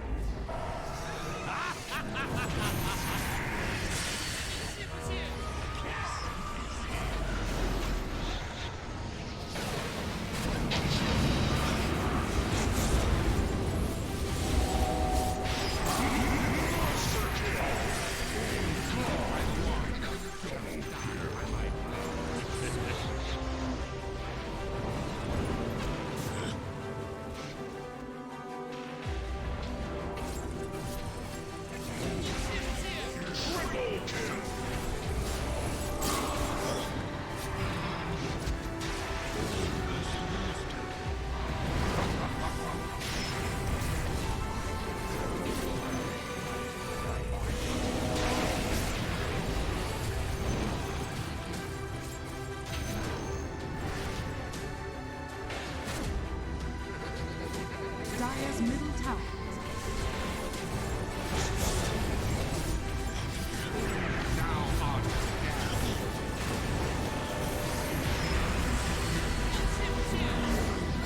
Dire's bottom tower is under attack.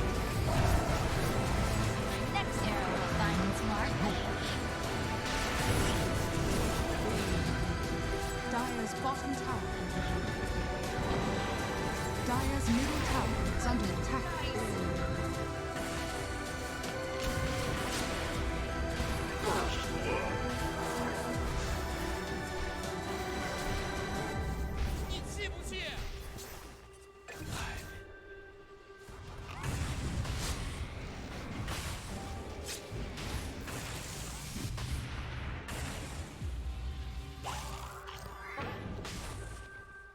Lost knowledge. Lost.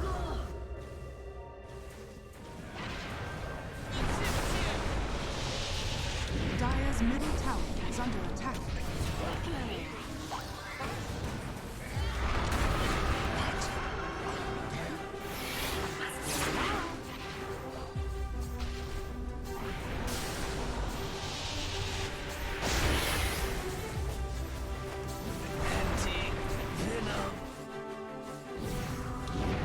Radiant's bottom tower is falling.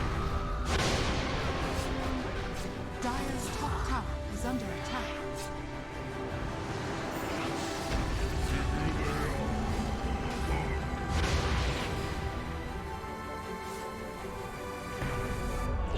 Radiant's bottom tower is under attack.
Radiant's top tower is under attack.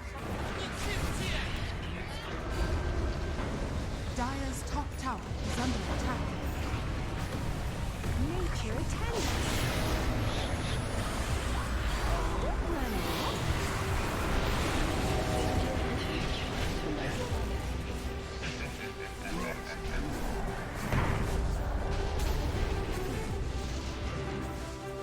Death of a fallen.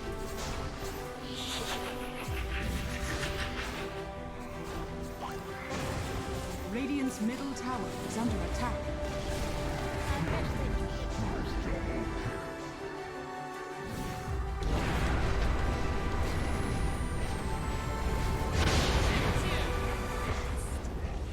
Straight up. Come on, Sprite. Radiant's bottom tower is under attack. Dire structures are fortified.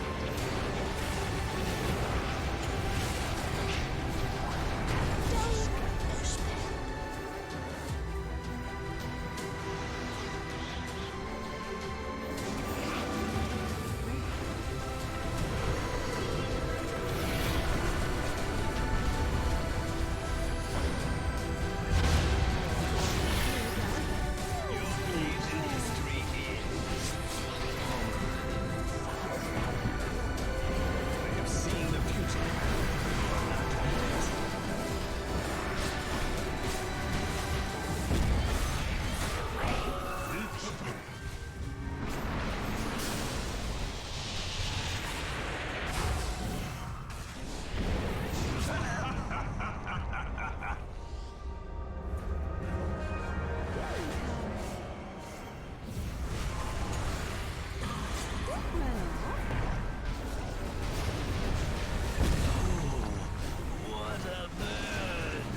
Radiant's bottom tower is under attack. Curse your bright color. Shackle. I was wrong about Radiant's top tower is under attack. Better to burn out than fade away. would appear to narrow my options a great deal.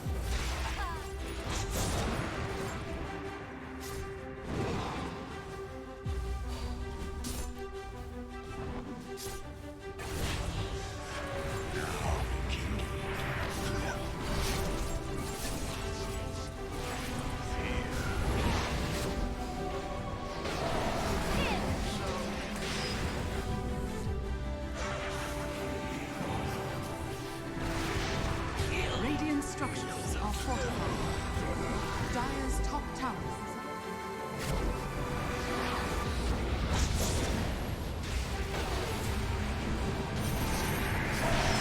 Radiant's top tower is under attack.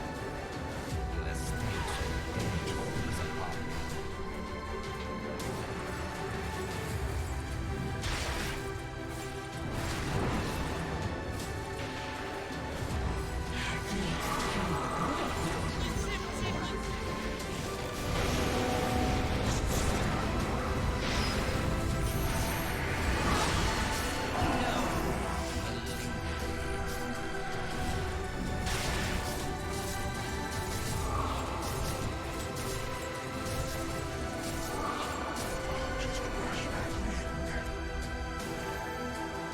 Double damage empowered.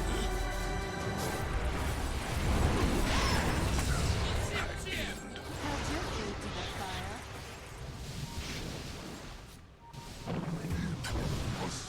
Tower is under attack.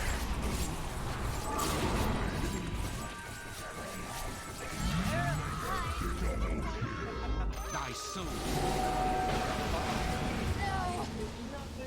There shall be Shankers by the acres.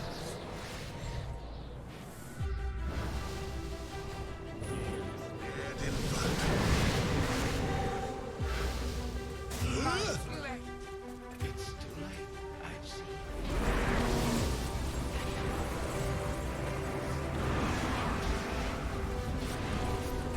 Wicked kill.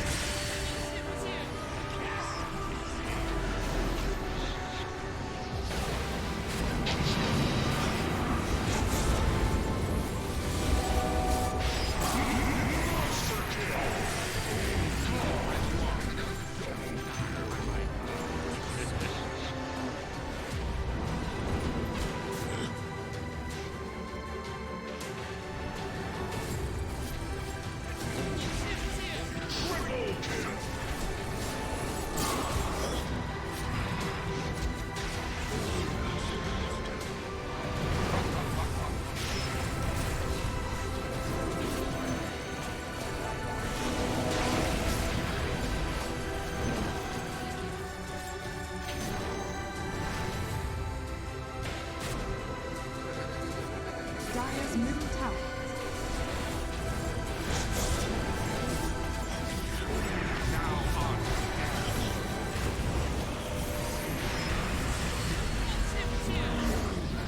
Dire's bottom tower is under attack.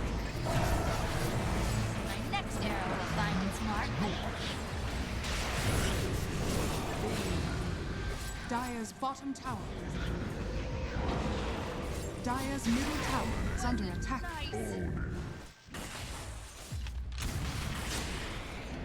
First blood.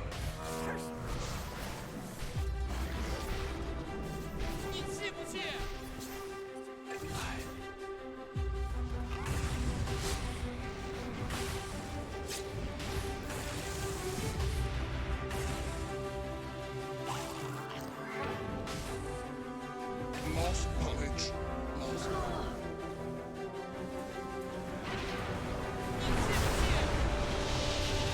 Dire's middle tower is under attack.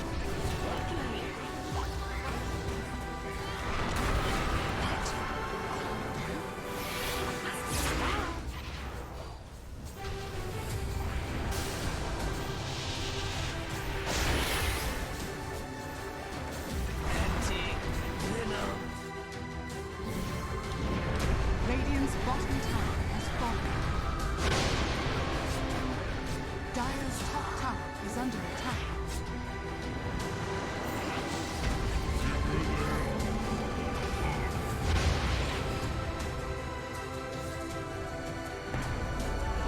Radiant's bottom tower is under attack.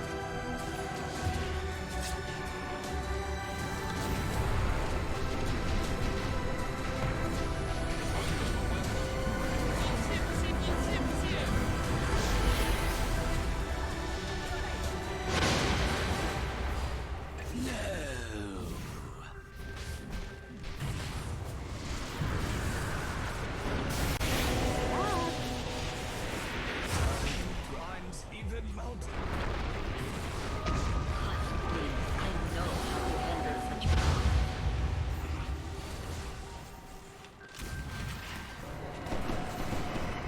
That's just I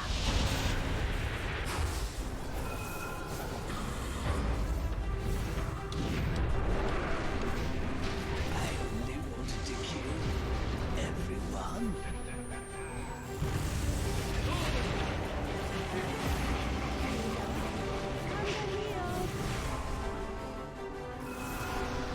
Radiant's top tower is under attack. Dire's top tower is under attack.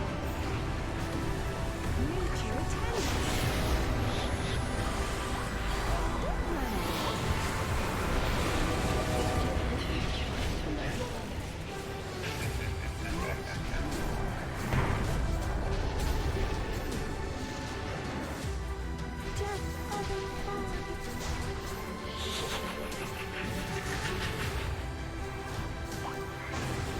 Radiant's middle tower is under attack.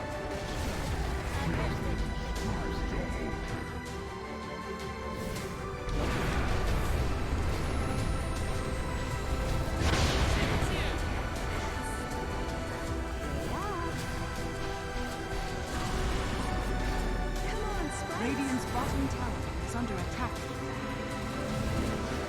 Dire's structures are fortified. Voice pod.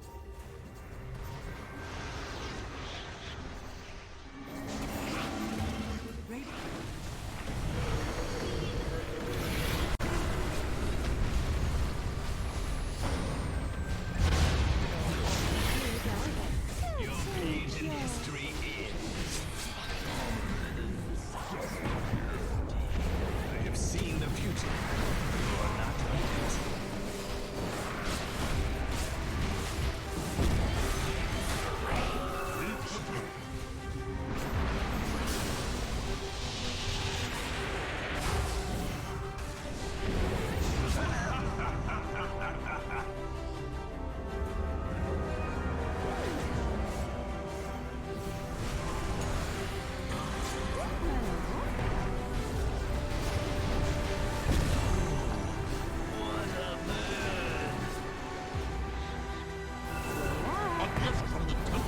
Dire's bottom tower is under attack.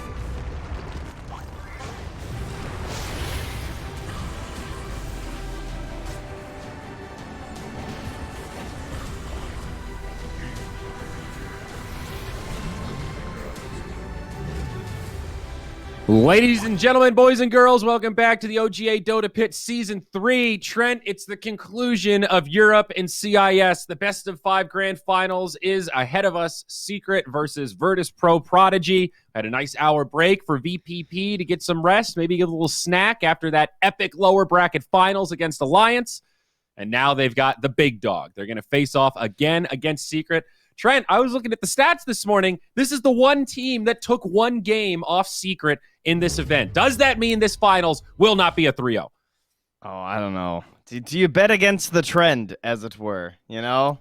I mean, come on. They keep doing it, guys. How many? What is it, 5 in a row? 6 in a row or something? So now it's a point of pride. That's what you're getting at. Oh, We're not gonna see 100%. that first pick Spirit Breaker we saw in Game 1 of Virtus Pro Prodigy versus Secret on the first day of the event, you mean? Yeah. I think the finals is a different beast for these guys. I think they want to play like Okay. full-on Team Secret and get the Okay. 3-0. Well, Alliance, they had a good run. They were knocked down by Secret in those upper bracket finals and then eliminated earlier today by Virtus Pro Prodigy. So they are seated at third place in this event. Na'Vi land on fourth. And now today we will decide the top two, buddy. It's been a good event so far, though. A lot of fun Dota and a couple of upsets along the way. You notice Nigma, eliminated in that first lower bracket round.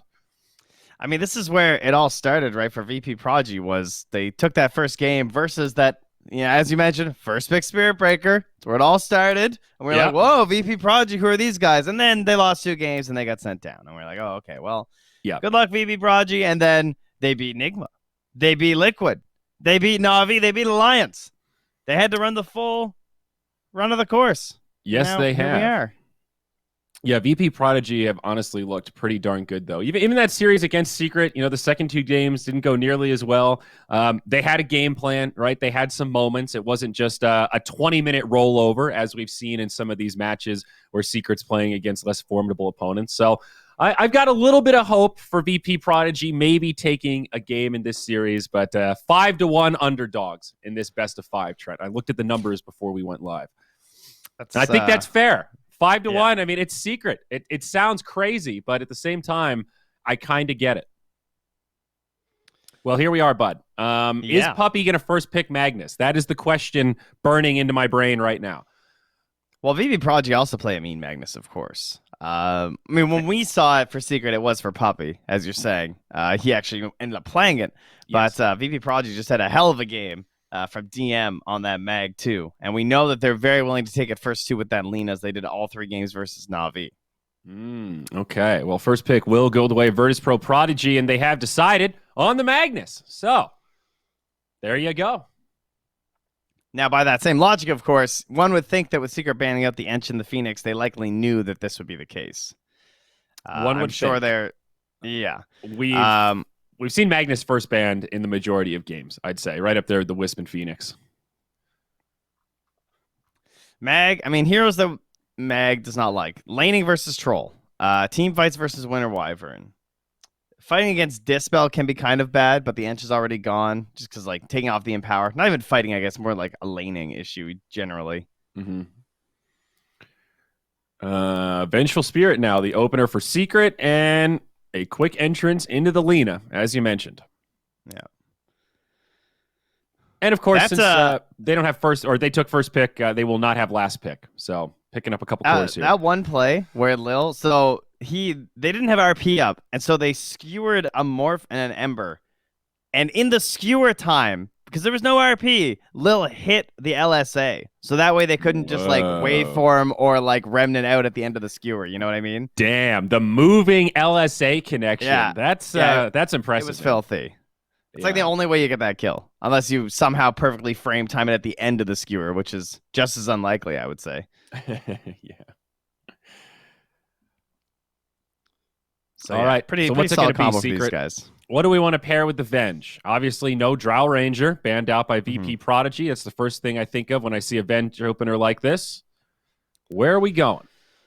Probably not Arc Warden, I wouldn't think. Tends to be... I mean, Mag likes melee cores, and he makes melee cores better, so you would think that Arc Warden would not be a big fan of that matchup as a general game plan. I mean, I could still, I guess, see it just because it's Secret if they were like, oh, it's fine, but I'd probably shy away from that if I was them.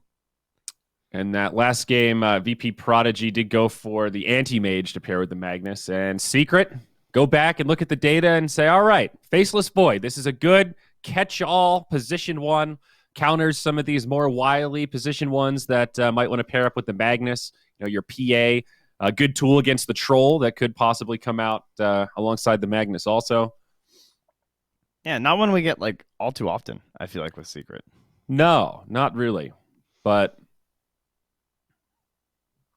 I think it's a fine hero. I don't have any issues with the Faceless Void, Trent. You about to talk some shit, buddy? The Flamethrower coming out already? No, Void's great. Top tier hero. I forget which side you're on the Arcana vote. Are you going to be happy or sad when Void wins the Arcana vote? Well, I put my points in Void, but I don't own any Void cosmetics, and I have Spectre stuff. So you voted financially, for yourself. Got it. Yeah, financially, Spectre's cool for me, but Faceless Void, I think he would have a cooler Arcana, personally. Gotcha. Okay.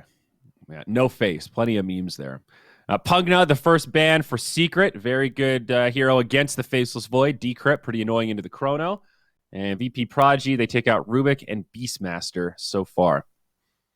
Trent, why don't we see Winter Wyvern at all? You've brought her up a couple times against these big, like, Magnus-esque heroes. Is Wyvern just dead? Is she so situational that she gets forgotten about? I mean, as amazing as her ulti is, it feels like there's a lot of heroes that are able to do, like, Wyvern used to get a lot of credit for the ability to Splinter Blast and push lanes and keep the game, like, delayed and, like, defend towers. And now it just seems like we have a lot more 5s and 4s that are very capable at that. Like, we've kind of taken some core heroes and relegated them down to the support role, and those abilities like burst creep waves are now just found there instead. So Wyvern, okay. Her laning got a lot worse too. So it's not like it's terrible, but it's not nearly as oppressive as it once was. She doesn't just like win lanes. It is scary to pick a support that feels like a little all in on the ultimate in some ways. You know, most other supports, it's kind of the opposite. You look at Clockwork and you like his whole kit, and then Hookshot is this nice cherry on top. You're not all in on the ulti. Well, all right then. No Wyvern today. Clockwork taken out, and Oracle banned by Secret. This is one of the least banning phases in the middle where we've seen like the least amount of carries removed. It seems like we've followed this trend where it's like Spectre, PA, Morphling, like these really hard-hitting position ones removed. And it was just PA. It's actually a bunch of supports and utility heroes that got taken out. So it was also incredibly fast. We've been that has been half the draft most of the time. Has just been that one phase of those 6 bans. As they kind of go back and forth. Buddy, I love this. Elder Titan been rising in stock just in general across a number of positions. We've seen him on the 3 for Zai. We've seen him on the 5. But Void, Elder Titan, this is a classic combo. One of the best scaling duos. You drop the Chrono. If you get Earth Splitter to level 3, it shreds them inside of the Chronosphere. And there isn't really a great counterplay. You just stand there in the Time Warp, and then the ground breaks beneath your feet. It's devastating, Trent. Love it. Yeah, we saw OG lose a game doing this, right? Was it versus this exact VP strat? Prodigy? VP Prodigy beat them. Yeah, it was Void ET. Okay, So VP Prodigy were like, yeah, we did this, guys. We can do this again. I don't want to burst your bubble, but I don't think VP Prodigy and OG played in this tournament. So, oh, sorry, that was like last Dota pit though. Oh, way back. Okay. Yeah. Okay, No, they like literally played against like gotcha. exact same strat. Okay. Yes. No. Not this time. Okay. Man, thought I had a real good gotcha there. Shadow Demon for VP Prodigy. Another good utility hero. Nice setup for Magnus. Amazing setup for Lena. And defensive disruptions. Also a pretty good tool against the Chronosphere. Lots of utility for SD. Oh my God. So that's probably Yapsor. Trent, Faceless Void and Skywrath Mage. I love this combo. You drop the Chronosphere, you drop the Skywrath ult, easy kill. You have the Spirit too. Anyone will die in that. This is actually pretty sick. I'm being a little facetious, but this is a pretty dope team fight stack that Puppy's picking up here. Unconventional as well, which I think is part of what's making me so excited. It makes me want like a Wraith King or something here. To just be like, I can absorb all of it, but they'll go with the safer version, the harder to execute, I suppose, Battle Trance versus Reincarnation. He's got the Walking Dead instead of just the buried and coming back up, you know? Yeah. Well, what's more classic than Troll Magnus? They don't get their PA, so we did see this yesterday. Obviously, Troll with Empower, farms really well, lets him buy fighting items, doesn't have to get Battle Fury.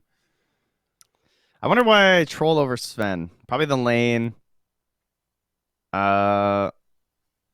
Maybe the itemization too. I guess because Sven also with the mag is just a little bit overkill. But less synergy. And Troll is a little more survivable than Sven, right? You've got the blind, you've got the ulti that keeps you alive. Troll can reset a little bit easier. Sven's more of a gotcha, and you blow somebody up or you don't. Yeah, I like the participation you get out of Sven in some ways too, though. But they've also been good about actually bringing the Troll early, right? That is one thing we've seen. So much more so than a lot of other teams. Zeus, a good ban here. I don't know, maybe even Storm Spirit could be something to consider. Some really high damage magic mid hero. There's a lot of them though. Like Queen of Pain, still a potential option here. I know they won't pick puck, but I'm gonna go ahead and throw it out there anyway. Is that a Shadow Shaman ban?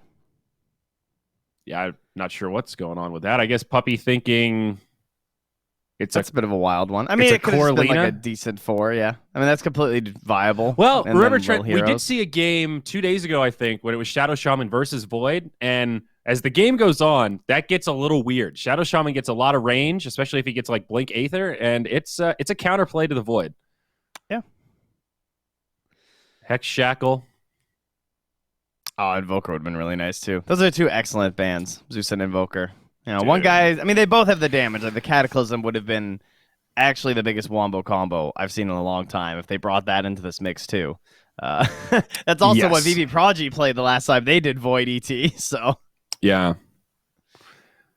My brain keeps jumping to Storm. I feel like he's looked pretty good in a lot of these games, and he's been banned a lot. It will be VP Prodigy that get to pick first. yeah, so we'll get some niche here. Like it could be a TA depending on like what the matchup is too. For Secret? Yeah. Yeah, okay. I was going to say. VP Prodigy picking a blind TA. That's, woo. No, that's no fun. That would be crazy in game 1 of this best-of-5 grand finals. The Pup Man burning this reserve time, though, thinking hard about what these positions could be. I think Kunkka could be kind of good if they wanted to make it a Lina. I mean, maybe they have some flex. I don't know if Lil is into a support Kunkka. I'll assume he'll just play the support Lina. But either way, I could see Kunkka being all right. Like kind of a good hero versus the Faceless Void. Nyx is still there too. Ember, okay. Man, Nyx would have been kind of nice. Support duo, Lina mid. Carapace versus the ET in the sky. I think it's going to be a support Lina, That though. is still in? No, I was wrong. Core Lina, and they take the Disruptor now. I think in terms of the heroes that were left, they're not going to pick like a Kunkka or something. Lina's one of the safer, like, blind options here as a core. Yeah. Definitely. Haven't seen much Disruptor. Obviously, great team fight, some pretty good disable. Does offer some counterplays against the Void, but hard to execute.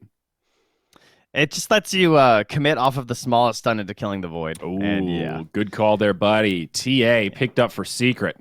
Once they didn't mix it up on the Lina, then TA looks really nice this game, right? Yeah. Now, GPK does play a really good Lina. He popped off yesterday in one of the elimination series that we covered. So, although Nisha does have his comfort pick on TA, I'm sure VP Prodigy considered this a possibility. And well, I guess we'll see how confident they are handling it. Lil grabs the Shadow Demon, and Save will pick up the Disruptor. And nothing too crazy about the secret positions. It is going to be the Zai Elder Titan again, so we'll get to see him on the core. Probably a faster Aghanim Scepter coming out, Matumba Man on the Void, and it is going to be Yapsor on that Skywrath Mage. So we'll see a quote-unquote support Skywrath Mage that'll probably get a lot of farm priority and end up getting a lot of kills in the mid-game. Will the troll just walk into Chrono when he's ulted? He probably will, right? You mean like the mechanics of it? It'll just, yeah, I think so. I don't think his ult is smart enough to be like, oh, the Chrono, let's go for this target. I just don't think I've be... ever had that happen. That just sounds like it'd be really funny.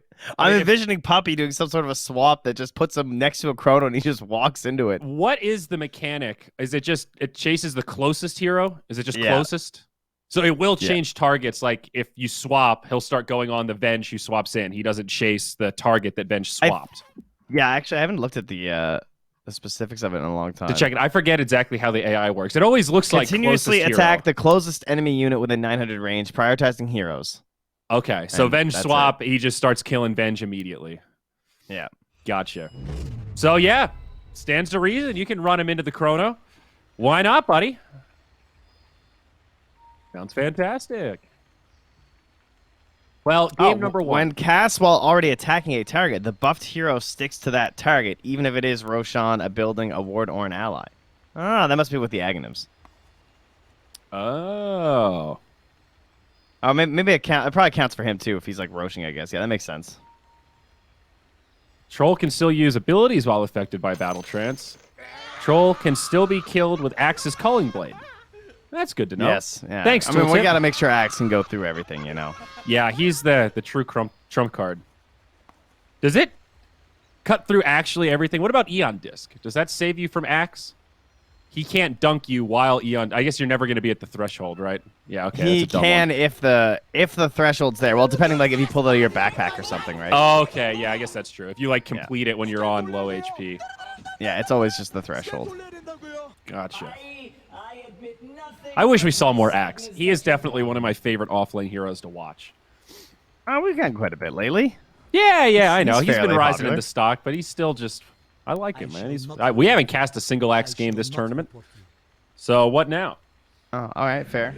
You're really just boldly saying that? Are you just gonna hope that there wasn't one? No, that you and I have cast. There might have been one in the other games. I'm really surprised that you remember that. I would have remembered. I like watching. You were so confident. Yeah, dude. That's just like, I know for sure we didn't cast any Dazzle games. I don't need to go back and look. I would have fair. remembered. I always think of Shadow Fiend when I think of heroes I want to cast. And we did cast Shadow Fiend games. I can remember it. So, but we didn't get the Blink Yules, unfortunately. I will say, I think part of the reason why I pay attention to Axe disproportionately is because I'm a Dazzle player and people counterpick Dazzle with Axe in pubs regularly. So he's high on my radar even though I don't play him. Isn't it funny how Dota works? You end up with all these psychological scars. Yeah, it's so funny. That is the facts of Dota, though. Yep. Dota has changed me, and I'm not sure if it's for the better. Well, we got what you are now. You are what you are. Well, finally ready to resume a game number 1 strat session. Secret heavy favorites, the underdogs, VP Prodigy, riding the momentum of that lower bracket run. They got knocked down pretty darn early, Trent, a.k.a. in the first round by Secret, and they've made the grind all the way through that treacherous lower bracket, 4 elimination series to get here to this best of 5 to find vengeance. Yeah, I don't think believe. they even wanted the break. I think they just wanted to jump right into this thing. They were dropping smileys at the end of that last game versus Alliance. Some tournaments do offer the choice. That's the main advantage to lower bracket. They say, hey, you get to choose if you want to break. If you want to go straight through, we're in, baby. True. But here we had a fixed break. Dota Pit, they're all about balance. You know, they don't want these players getting burned out. They want everybody to have a nice, healthy meal before the finals, come in fresh. That's true, because you don't want to be 3 games in and be like, well, we need a break for food. It's like, sorry, bud. Begins. No. Yeah, you're smack rolling some the stuff dice during that the it's draft, but not going to go 5 games. Yep. Bounty runes, go even. 50-50. How you feeling about the drafts? Do you think Virtus Pro Prodigy have the tools to take this game, Trent, or are you really favoring what Secret's got? I think the support duo is a little bit worrisome to me for like the Disruptor and the Shadow Demon. It can just be hard to make plays, and I feel like that's what I wanted of this team. Is I wanted like aggression and everything to follow through in that early game. Secret, I mean, it's not like their support duo is necessarily a whole lot different with like the Venge and the Sky. It's just I know that they're going to be enabled by those cores later on.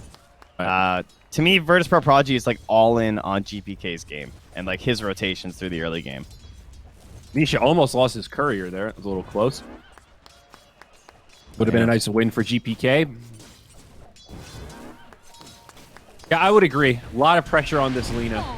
And Secret definitely have a lineup with this TA where they could play pretty fast. You know, control Roche and take over the map.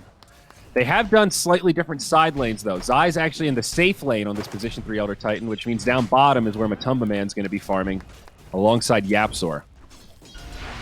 This is probably what Secret wanted, right? They did the long rotation. They walked the course around, so and then we didn't get the rotation of Virtus Pro Prodigy, but likely they didn't want the Void into the Troll, so the Matu will get off to a better start. It would seem like it, and so far, it's kind of working out. A lot of damage being traded in this bottom lane. But Matu not getting the free farm. I'm sure he wished he had. All the lanes exchanging a lot of damage right now. Even mid's been pretty bloody. Nisha had to salve up, and now up top, some big damage onto Epileptic Kid. The blind from the Troll helping to sustain. And now maybe the turn play onto Zai. That Thunderstrike does a lot of damage. Kinetic